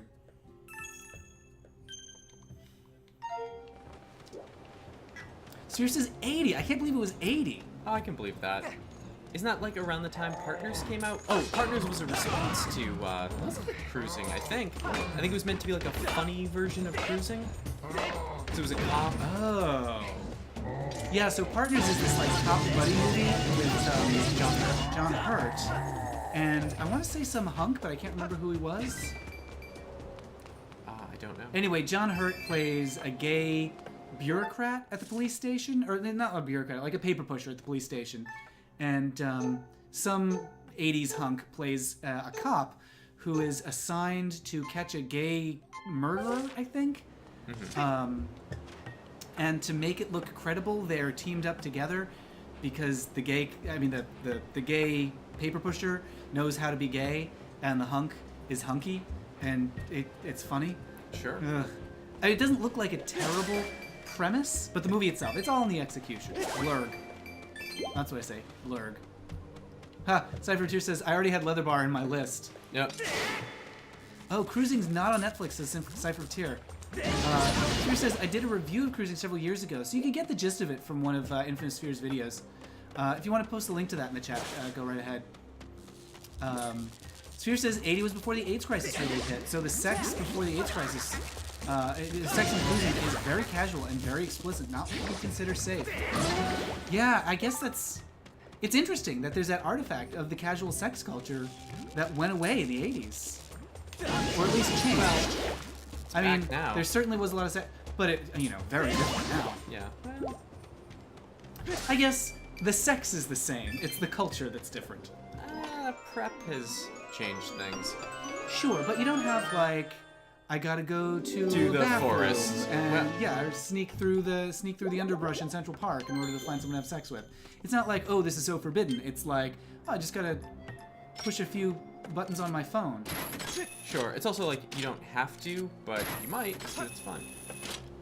Go to the bathroom. Oh, sure. You can still go. You can still go sneaking around in bathrooms.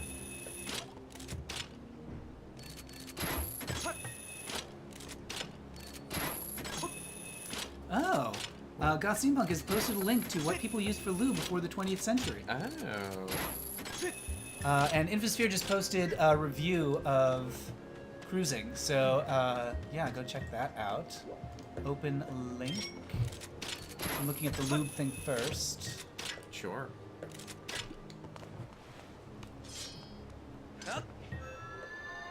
Personal lubricants, blah, blah, blah, blah, blah. Condoms made from animal intestine, vegetable oil. Romans used olive oil. Good guess. Mm-hmm.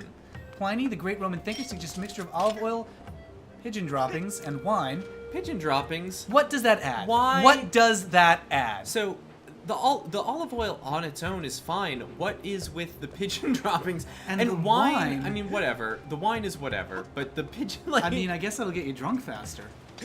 maybe.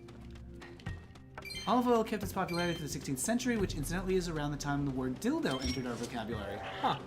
Personal lubricants weren't confined to the West. Japan's Edo period, 1600s to 1800s, couples used a word I'm not going to be able to pronounce correctly, a slick substance made by grating Chinese yams. Chinese condoms made from animal intestine, blah, blah, blah. People in conservative societies were less likely to use lubricants, or at least less compelled to write about it. Gynecologists in the 19th century prescribed pelvic massages to women who couldn't produce enough natural lubrication. The physician would massage the woman's clitoris until she had an orgasm, at which point she was pronounced cured. Yep. These massages were also the go-to treatment for women who suffered from excessive lubrication, which is something of a testament to the repressive atmosphere of the time period. Excessive lubrication. Commercially prepared lubes, blah, blah, blah. KY jelly, 1904, surgical product. Methyl cellulose, water... 60s, sexual revolution, lubricant, socially acceptable, KY...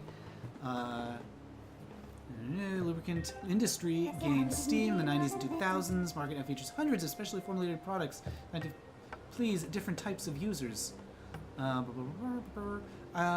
so the silicone stuff seems to work really well, but is, oh my god, so difficult to clean off of anything.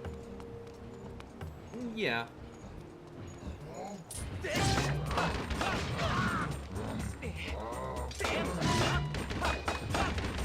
Ah, Infosphere says, maybe the shit was to balance your anal humors.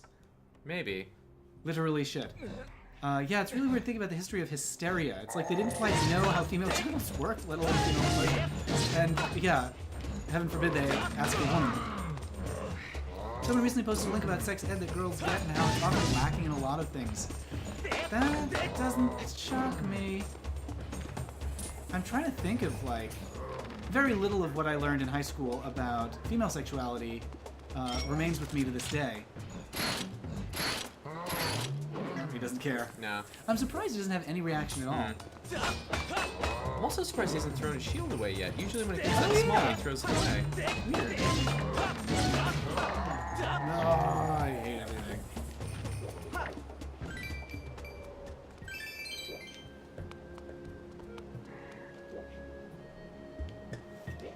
Pro says, I feel very fortunate to be in our time. Me too. Me too. You have a little sip. Infosphere says, I was never taught about natural lubrication. Never. Was never taught about how female sexual pleasure works. I think that's consistent with what I was taught. I was probably out of college before it was probably you that told me anything that I knew about women's bodies. And I'm the expert. And you're the expert. Yeah. No, natural. I mean, we certainly didn't learn about how to enjoy sex because never in a million years would that have been taught. It was mostly about how to avoid it. It's like Well, you never. first, you get a bunch of Magic the Gathering cards. That's not true. Geeks are the kinkiest of all. They're having the weirdest sex. Yep, that's for sure. Someone recently posted a link about sex ed. Yep, I never taught about it. It's like you never taught about the function of your external genitals. Pretty much just to do with pregnancy and periods and STIs. That is pretty much exclusively what my sex ed was like. Trying. Oh, when Michael once says you should try to grapple with its nipple rings, it really does seem like it should be able to grab onto those. Sure, I'll give him a tug. Let's see. Investor says it's like, how does sex work? Man gets boner, puts his penis in woman's vagina. Well, okay, are there any details? The man will ejaculate in the woman. Oh, and losing your virginity hurts for women. That is definitely something that we were told, yes. Really? Yes. We were told that it hurts, and sometimes it happens by accident. Yeah, okay. So, yeah, not really a complete picture. Spear's like, okay, well, can you tell us how to make it not hurt? Ha ha ha, no. Like, come on, nobody ever told us about foreplay. Yeah, that is true. I mean, I think everything... Oh, jeez. What I know about foreplay, I basically know from, like, 80s teen sex comedies. Well, I can only imagine what that must be. Yeah. Krello says, oh, you bring her a bag of oranges. That's right. That's from Last American Virgin, right? Yeah, this movie, Last American Virgin, which I haven't seen. I've just seen pieces of it. It looks amazing. It's miserable. So it was made by Golden Globus, our favorite directors. Sure. It's this Israeli team that made... they started out by making kind of exploitation TNA movies in Israel. And then they bought some companies and moved their operations to the U.S. And they tried to replicate their success, which worked for a while, and they made kind of a teen sex comedy that was just a remake of the Israeli movies that they were making. But, like, they left a lot of the cultural references in that didn't make sense in America. Like, there's this scene where, and I don't know what this reference even is, but this woman is in the hospital, and the boy that likes her comes to see her in the hospital, and he brings her a bag of oranges. She just had an abortion. Oh God. She just had an abortion. And so he brings her a bag of oranges and a Christmas tree. And it's like, what? I don't even know what that could have signified in Israel. Anyway, Krylo says, I really feel like young gay boys need to be educated in the workings of gay sex. I agree with that. There's a lot of fumbling. And Edge of 17 was it. That was all of the gay sex education I had. I think he says something like, just take a deep breath and clench like you're taking a shit.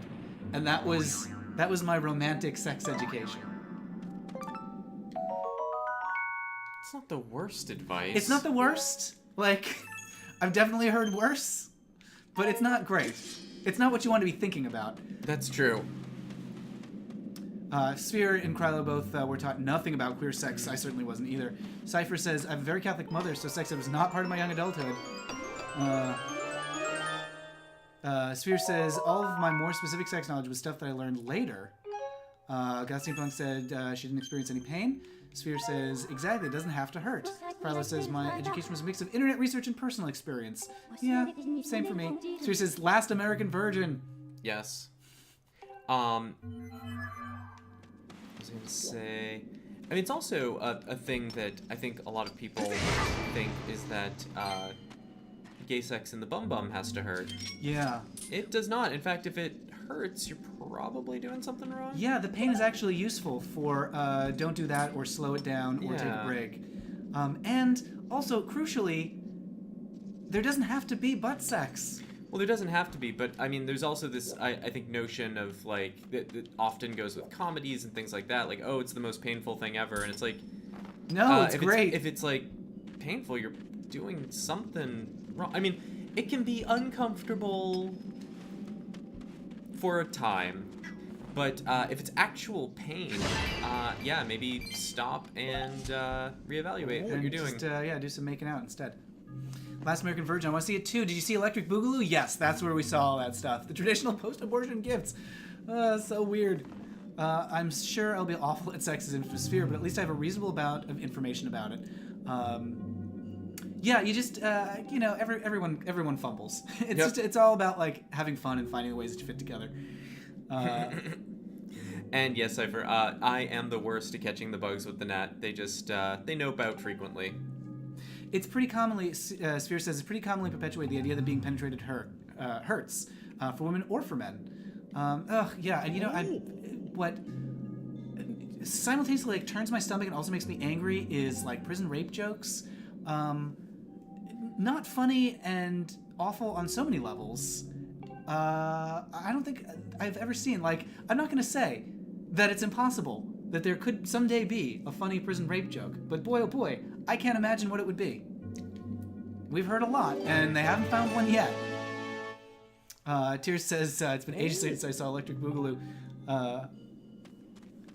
Tears also has a copy somewhere of The Joy of Sex. Ah. Yeah, Spear says, they're not funny at all, they're just awful.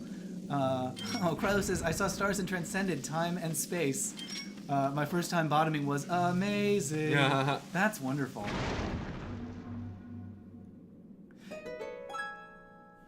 It can be transportive.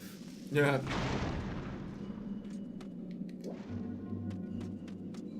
Oh, it feeds into the fear of demasculization by hetero-men, yeah.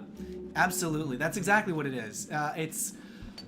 I'm getting angry thinking about it. That's homophobic and misogyny and so many... That is a thing that happens to women, therefore, if it happens to a man, it would be the worst thing ever.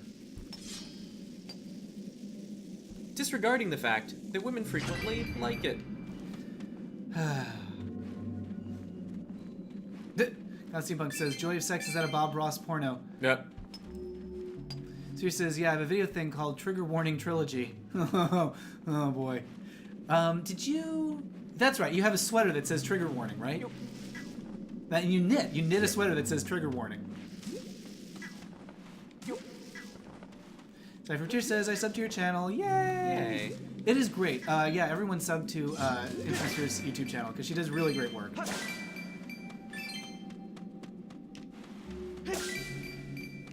Oh boy. I talked about one that was just a prison rape movie. Oh, is that the one? Not, there's a movie recently all about a guy who was going to prison, and so didn't he have somebody, like, teach him how not to get raped, and that's, like, the plot of the comedy? Yeah, wait, what was that? I think it was a TV show? No, it was a movie. Was it a movie? It was a movie. It was, like, how to... It was Will Ferrell. It was the one Louis Vertel interviewed him, and, so Louis, who we kind of know, interviewed, I can't remember if it was Will Ferrell or if it was the director, but was like, this movie's terrible. For these reasons, like, why did you do it? Oh, Get Hard. Get Hard, that's it. Tier says, I need to do more original content. Right now it's all my stream uploads from Twitch. Yeah, if you have a chance to, like, maybe talk about what you're talking about on Fresh Out of Tokens. Do videos based on that. Tier says, my jumper just says Infamous, and it's a shirt that says Trigger Warning. Nice. Fortune Men's Eyes. It pretty much revolves entirely around prison rape. Yikes. And there's one called K11. Pretty much the same thing. Well, I guess, you know, there are people who have anxieties, and telling stories about your anxieties is one way to work through them. It's just a shame that they didn't have, I don't know, they didn't feel more comfortable talking about their anxieties, and they had to make this whole story about it. Infinite Series says of Get Hard, it sounded exceptionally not good. Yes. Fortune in Men's Eyes was based on a play written by a Canadian man. So, I mean, I can see a movie about sex in prison potentially being good. Well, doesn't Oz have a lot of prison sex that is gratuitous but also kind of has a point? I don't know, I haven't seen Oz, so I may be totally wrong about that. Oh, it's written by a Canadian man who was in prison for being gay in the 60s and got assaulted in prison, so it's not like a prison rape joke, it's a guy's experiences. Well, I was wondering if it was, like, exploitative or what. It's rather rough and kind of exploitative. That is a shame. Although, I mean, I guess, like, if you've been through the experience, I'm not going to hold it against you trying to exploit your experience to tell people about it. But I assume the movie was made by more than just one person. And not everyone involved in the film had been in prison for gay sex in the 60s. Oh, God. As Krylo said, we're awfully lucky to be alive when we are. Ah. Yeah, I thought it was floating next to you.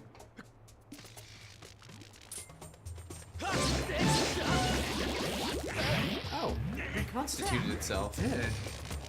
There's so many of them. Hey.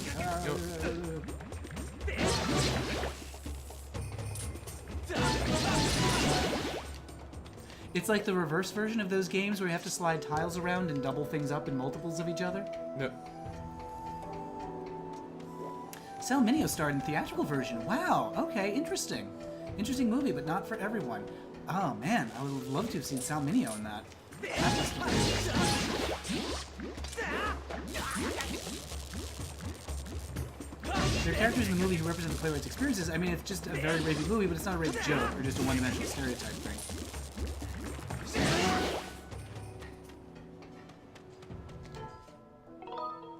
So is this taking you to a dungeon, or...? Eventually.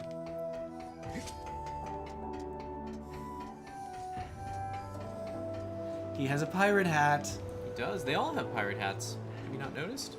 I haven't been paying attention. I've been thinking about gay sex. Oh, and a mustache! Do you see what this is? Yeah, it's an oasis.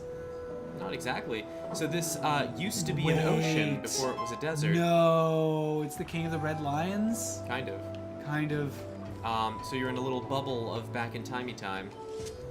And Gamer Kitty says, "Rawr." Rawr. Welcome, Gamer Kitty. Sal Mineo, there are characters in the movie who represent the players. He was the rapist. Sal Mineo was the rapist. Yikes. I also have two other shirts. One of them has based on a play, and the other has not going to end well written on it. I wore both of them to in the Fortune in Men's Eyes episode. I used to have one, it may still be around someplace. It's a picture of a clapper from like a, you know, when they make movies and they're like, action.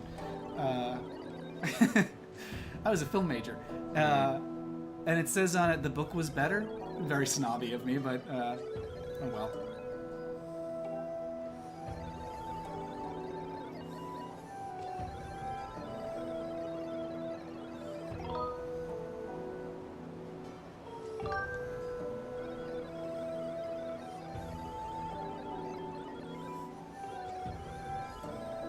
Here's the trigger warning trilogy playlist. Not going to end well is to signal when a movie's definitely not going to end well.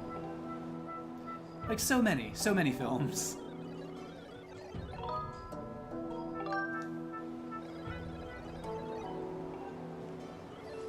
Based on a play is because so many movies I've seen based on plays are uniquely trying. People yelling at each other in a room for 3 hours. Sure. That does sound fun. It's Who's Afraid of Virginia Woolf? Hmm.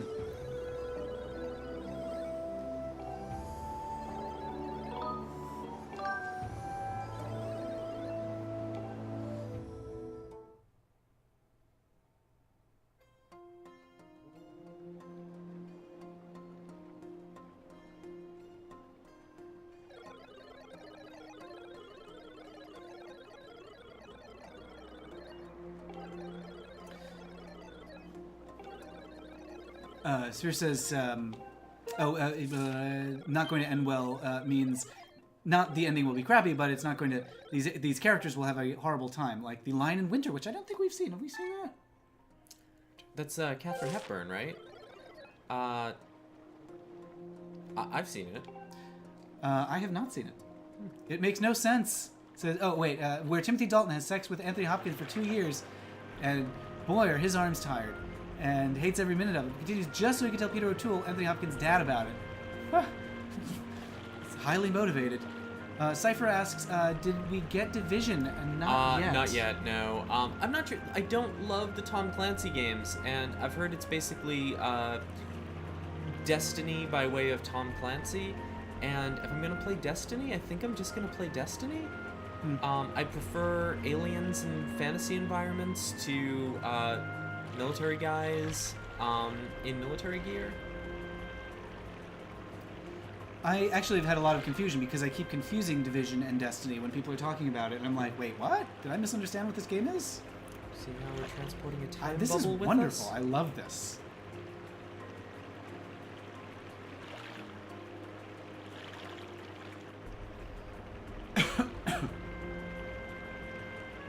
Cypher says it's better than Destiny. Interesting. Okay.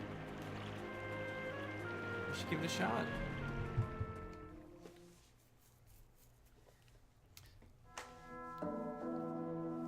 Sphere says it makes no sense. Cypher says, I don't believe in hate sex like that in describing Lion and Winter. Sphere says it's the most amount of effort gone to the least amount of reward. Like, this will really annoy his dad, but his dad doesn't give a shit anyway, so who cares? But everyone in the movie is so hammy that Timothy Dalton comes across as subtle in comparison. Timothy Dalton, the king of ham. Oh, that's quite a title. I'd like to be the king of ham. Me too. And Krylo, yes, I wish we could see... I wish there was a point where this opened up and it all just became the ocean. Yeah. Basically, I'm saying I wish it was Wind Waker. Tyr says, I was going to trade Destiny in for Division, but picked up Destiny while we're in San Francisco for GDC. I'm not going to have... I'm not going to have bad sex to annoy someone else. That's a waste. Yep. I agree. No, you should have bad sex just for the sake of bad sex. I love Infosphere's Timothy Dalton emoticon. It's so many facial features. Wait, where is that? It's like 4 lines up. Oh.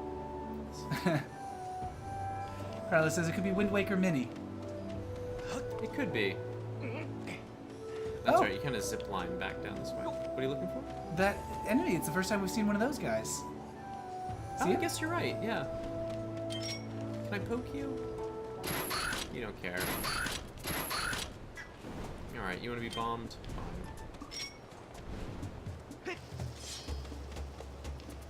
And,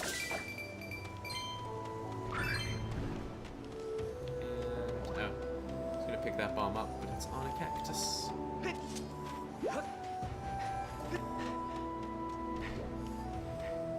You know what this looks a bit like? It's not. It looks a bit like the Forest Temple in Wind Waker. Does it? Tiny bit. It like, the more I see of it, the less it does. Yeah.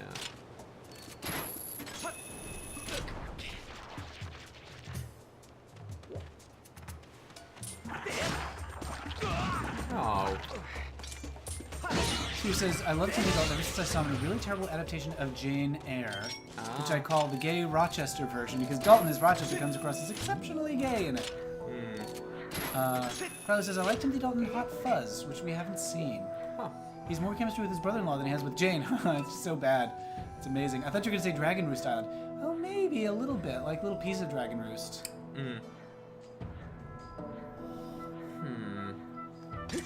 Well, we'll deal with that later. Oh, you. Oh, you slime. Can I throw a bomb into you? No, that's not a bomb. No! Oh, no. Well, I'll put you back at the top there, right? Yeah. Hopefully. I thought there might be a second for me to get my claw shots out. And I think there was, but I wasn't fast enough.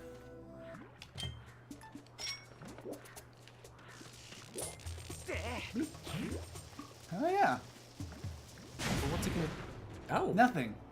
Well, Just kills him. All right. it's I effective. was thinking that maybe it would Blow blast him into a million pieces. Yeah. I was worried about that too, and then I have to kill all the pieces.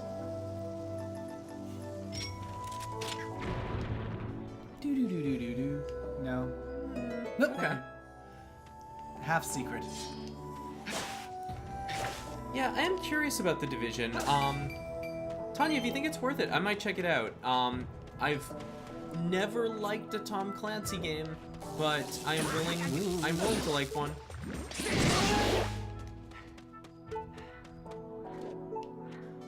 What about Tom Clancy's Minesweeper? Not a lot of people know that that's based on one of his books. Oh, the hunt for the... I don't know. The hunt for the Windows desktop?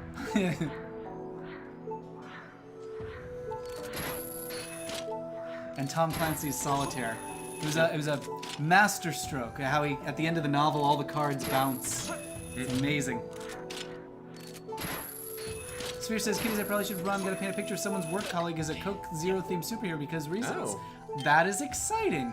Definitely let us know how that comes out. I want to see pictures of that. The hunt for the smiley face. Yep. That's it. There we go. A heart.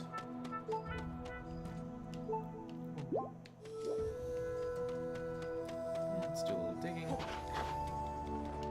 Oh, a bug. No! Ah! Oh, bug. Wait, no. Don't die. Don't die. Get into my net. So that you can die when I choose. Here he goes. Aw. Well. Oh, this guy's got a metal shield. Oh, interesting. Slightly different. Cypher of Tears says, here's some play footage of Division. Link to YouTube. Spider-Man around this place better... Wait, what? Use Spider-Man around this place better than most Spider-Man in movies. Yep. Yep, and Tears says, I don't know how to fem. I'm trying to paint my nails and I'm bad at it. Carlo says, I tried painting my toenails once and I was bad at it too. Don't worry, it's hard. Mm. Oh, I see. Oh, it's got a crack? No, it So, doesn't. no, I Does think it? it does, actually. And it does keep spinning it around. Yeah.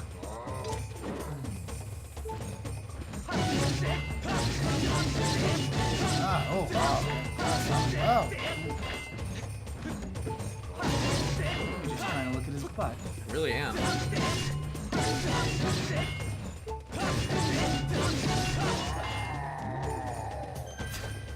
Death is so tragic. Yep. It's just because you have a crush on him. I do kind of have a crush on him.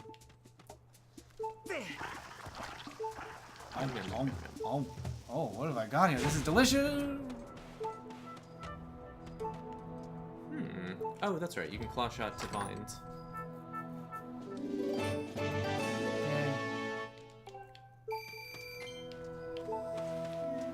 What was the thing that was 1,200 rupees? Was it another pouch? Yeah, I think so. I think it's the last pouch. Which is not essential because I don't think we're using all the pouches we have right now.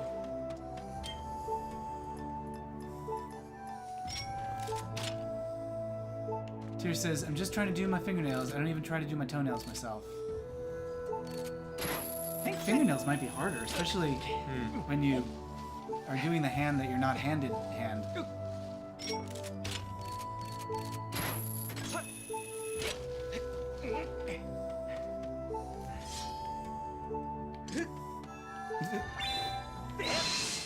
He very nearly just turned around and walked off the cliff. No, I Victory! Yeah! I took a couple of steps to charge my sword. You think I'm gonna go fling myself around? When we moved from San Francisco to Los Angeles, part of that process, I got rid of a lot of junk that had been sitting around. And among the junk that I got rid of were some bottles of nail polish that I literally had since high school. Oh. So probably not usable? I don't know. Nail polish definitely dries up eventually. Aww.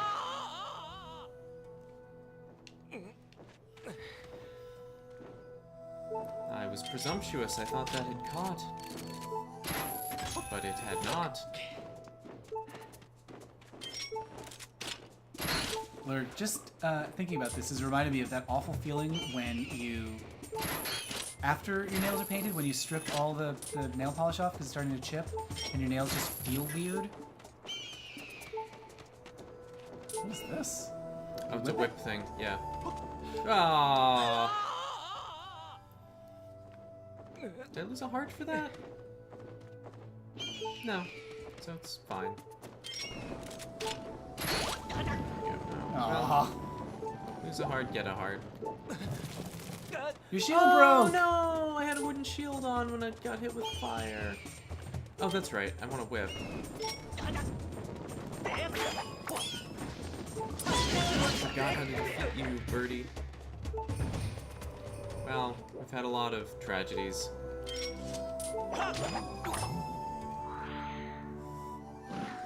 Oh. Hello, my friend. Yuck.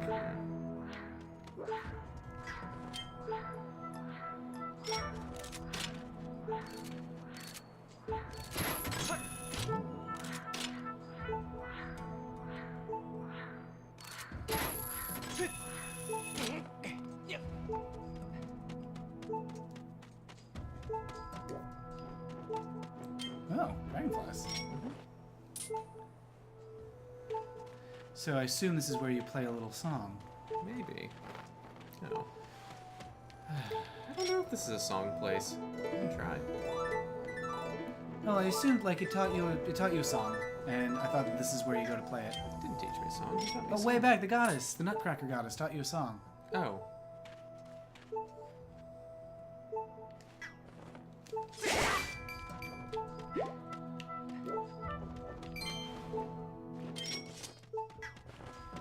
Yeah, we need to upgrade that. Bug net.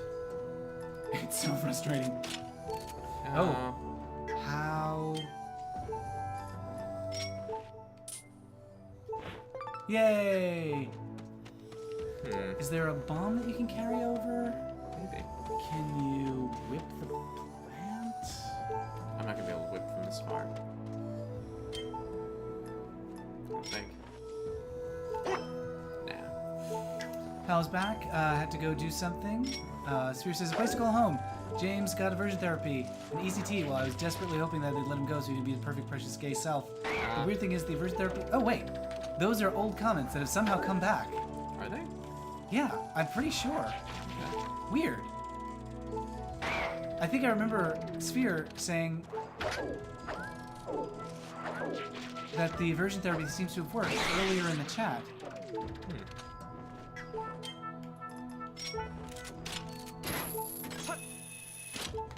Or maybe not. No. Weird. No, those. It just seems like some comments recycled in the chat, but maybe I'm wrong.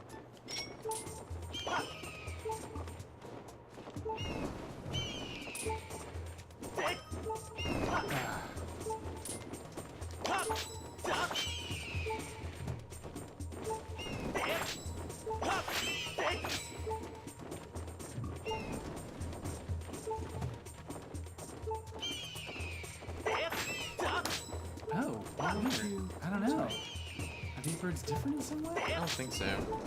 Ugh.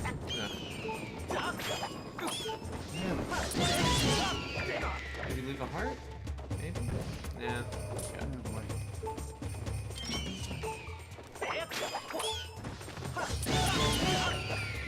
Maybe leave a heart, maybe?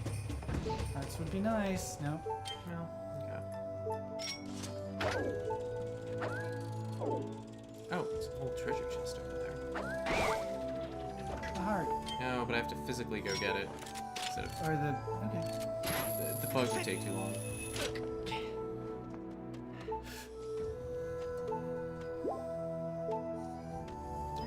Boy, it'd be nice if this was a This is decent a heart heart. container, yeah. Yeah. An evil crystal. That's close. I'm a little concerned, actually, being here. Why? Do you have a good way? I guess you should be safe. I was afraid that the knocking these things would cause them to bounce back into you and kill you. Well, maybe. No. No, just No. off the edge.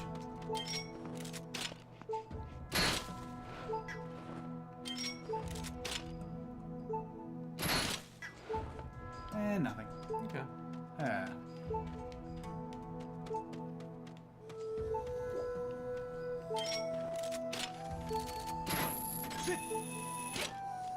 Oh, Infossphere said, no, I said it on Twitter.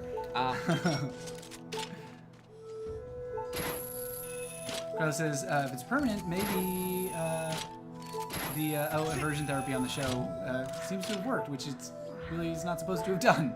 Mm. Oh, I see. It worked by virtue of giving you a whole bunch of mental problems, is what it actually did. I wanted to know if you knew anything further. Oh, about conversion therapy?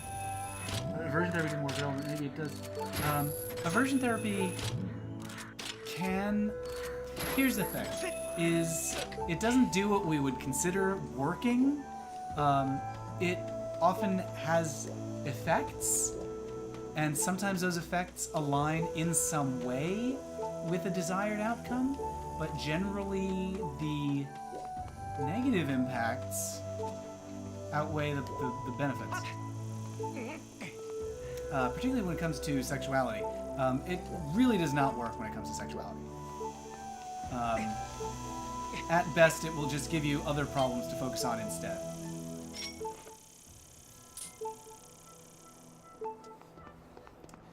Other historical cures for being gay. My favorite one is implanting monkey testicles. They used to surgically implant pieces of monkey testicles into men to try to make them heterosexual. Didn't work. Can you believe it? Also, there was... it did make them really into lady monkeys, though. Yeah. There was the practice of trying to nauseate gay men, so like surrounding them with jars of urine and giving them electroshock electroshocs. Really not therapy at all.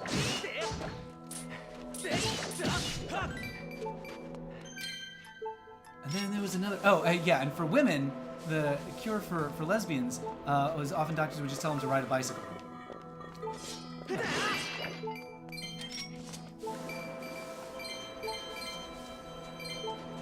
Those are some phallic bouncing cacti, says Sphere. Are?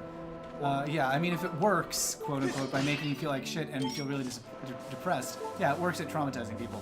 Doesn't mean it's good, and it definitely shouldn't be done. It's incredibly inhumane. It's only the impression that you'd walk out and be like, nope, still like dudes. Oh, well, so people would often be under the impression that it had worked from placebo effects.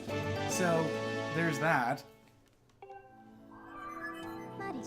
They did emetic chemical one in this one. Ugh. Emetic chemical plus porn, yep. Ugh. Some people might get turned on by electroshock therapy and urine. Many people probably would. Blah! What? Mm-hmm. Well, that's cute. Yeah, this Sphere says of bicycle therapy. If something other than a woman is touching your clit, I guess you're fine.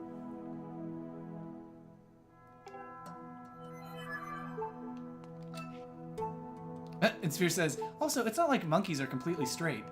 Nope. Do you like the Titanic I robots? do. That's very cute.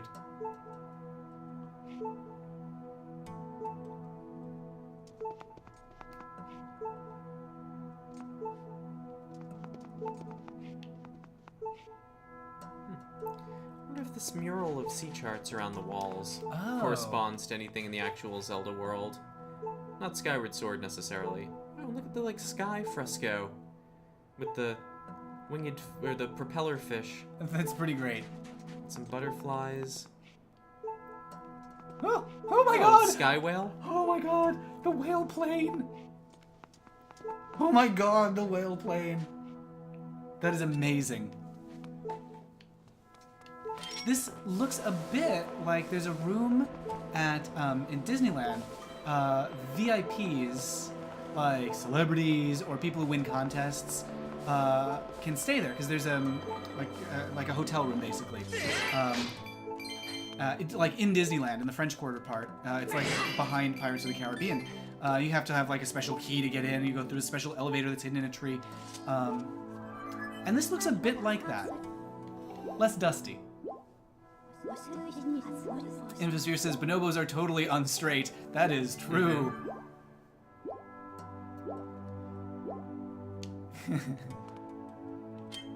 Sphere says, oh my god, you guys, Sky Whale. Have you seen Sky Whale? Wait, is Sky Whale a thing?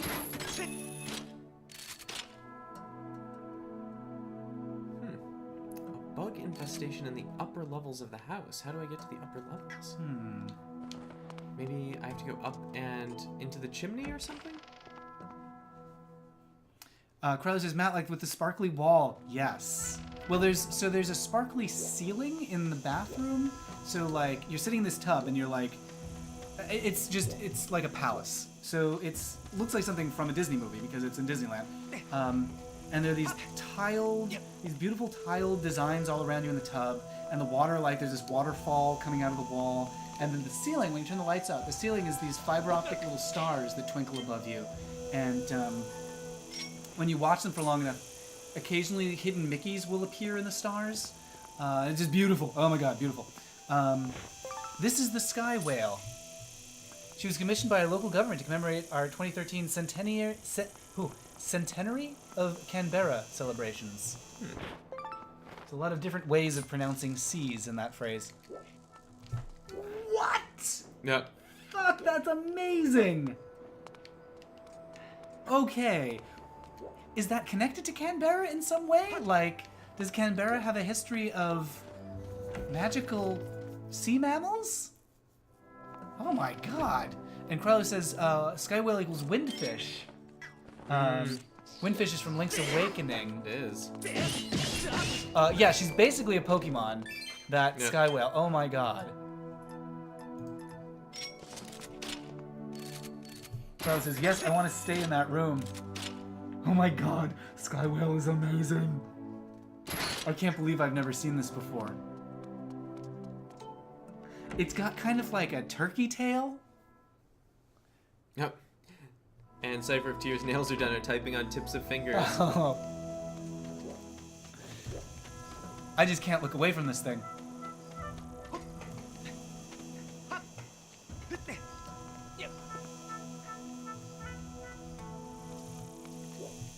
Sphere says there were annoyed mutterings about the balloon when it was unveiled. Well, I hope the balloon landed on their house. Yeah. The House of the Mutterers? The House of the Mutterers. Who would mutter unhappily about something so amazing? People were like, but it's not pretty and it doesn't look like Canberra. It should be some tulips to commemorate our flower festival. Yeah. But after a year, everyone started to get really fond of Sky Whale. Did Sky Whale just like float around Canberra all the time? Canberra has great public art, which conservative governments like to complain about. But look, Cypher of Tears says they're green and glittery. Yay! Nice. So, it did complain about the bug infestation up top. I think that might have just been those bugs I just caught. Okay. Wahoo!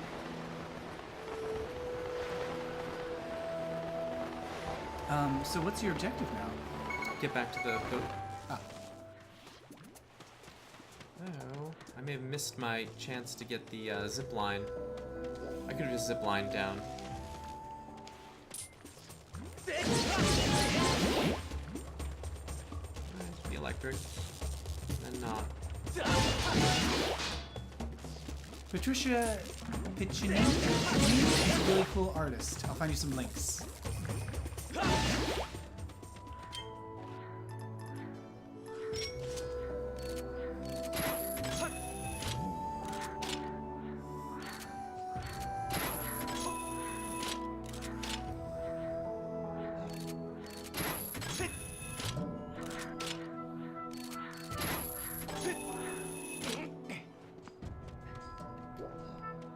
No. You again.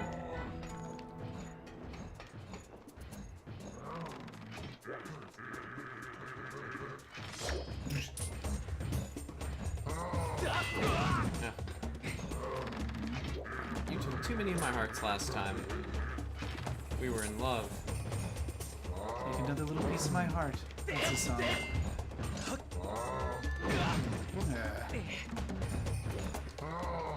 Yeah, I'm out of here.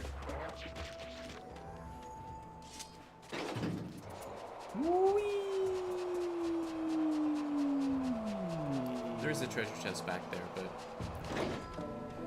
we can let it go for now.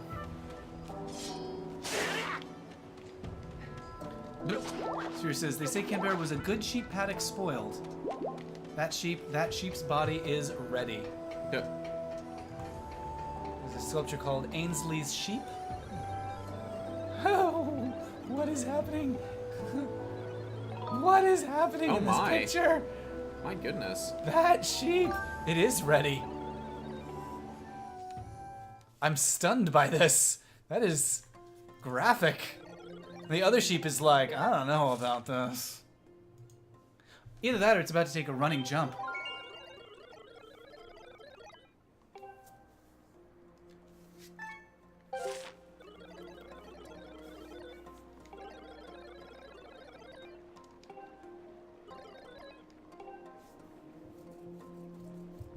Here you go. I'm gonna use the restroom again. You can set sail. Okay. Here's a super lovely Patricia Piccini sculpture that they have at the gallery I used to work at. It's in the middle of town. The sheep is in the middle of town? Good grief. I ride past it every day on my way to class.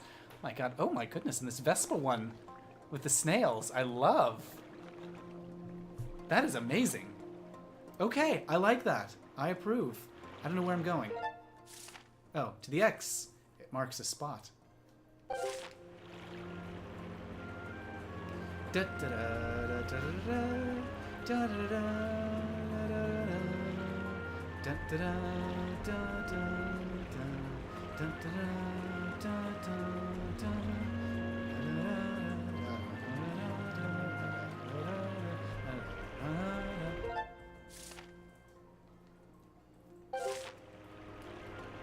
I see. I'm going to this circly thing. Ooh! What are you? No!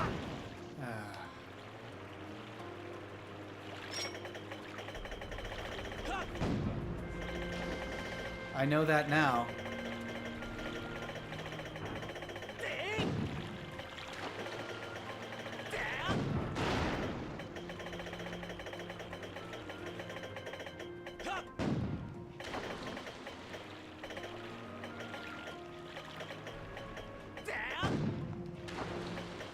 I'm a little lost now. Oh, I'm totally going the wrong way.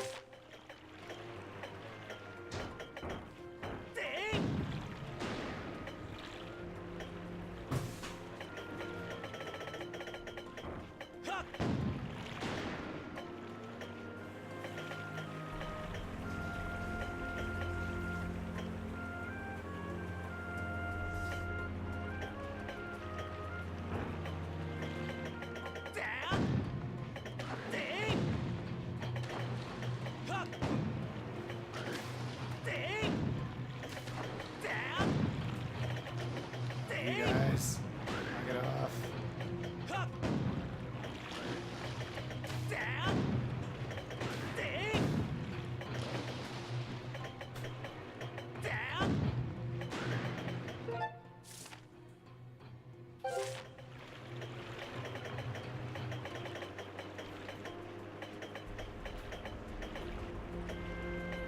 I think the whole sand ship sequence was the most memorable part of Skyward Sword for me. This and the dungeon that it leads to. Goth Steampunk, can I put a kind of connect with me? Have you read this yet, Matthew? No. In chat, yeah, Goth Steampunk, if you want to put some contact info, that's fine. Just nothing like personally identifiable, probably. Yeah, you might not want to do anything that is too personal. for or real. like, this is where I am. Oh, how do I get that? I don't know. And I can fire on it? That's probably not how. Can you can't switch to like claw shot or anything, can you?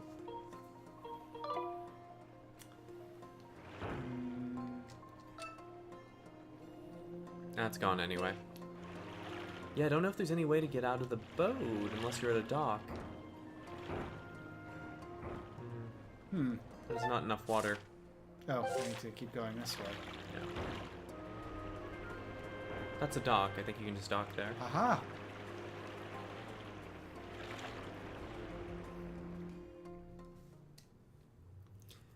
Yeah, Goth Steampunk, that's fine. You know, it's really just what you're comfortable with. Yeah, for your safety.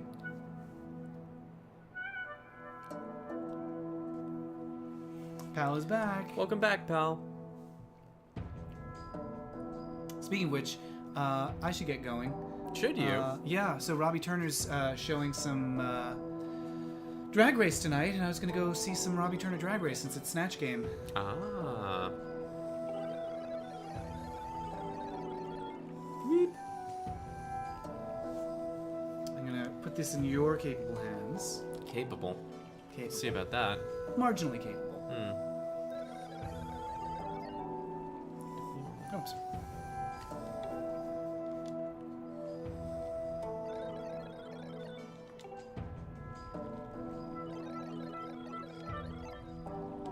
That's right. sort of a minecart roller coaster thing going on here. I definitely want to stick around for this. Well, how about I save and quit, and you go to Robbie Turner, and then I may come back. I may eat a pizza. Eat a pizza? I may eat a whole pizza Don't all eat a with whole my pizza. mouth. No, save some for me because I'm kind of hungry. So when I come back, I'm going to need to eat the rest of your food. Oh, well then I can hold off and not eat the pizza until you come back. That sounds nice. I'll text you when I'm on my way back. All right. Well, how about I go to the bird statue? How about I look at you adoringly because you're so considerate? Yep. All right. I'm gonna go to the bird statue. I'm gonna save and quit. And do you want to wrap up while I? Yes, I want to get all wrapped up like a mummy. Oh. Okay. Well, I was gonna say you could just wrap up the stream. Bye, everybody. I'm a mummy. Oh, all right. I'm Bill Mummy. Thought you were from gonna Lost in Space. Tell What? people I'm where sorry. to find your things. Yes. So, find my things. I'm going to be working on my Sewers of Paris podcast a little later today, and so you can go to sewersofparis.com to find my podcast about entertainment that changed the lives of gay men. Also today, we just put up a new episode of our podcast, Defining Marriage, where James and I chatter about ostensibly what's happening with gay marriage, but we also talked about the Bumblebee Tuna song, and we talked about Utapau, I think, or we talked about something Star Wars again. Otagunga, Otagunga, but I that's mispronounced it. Yes.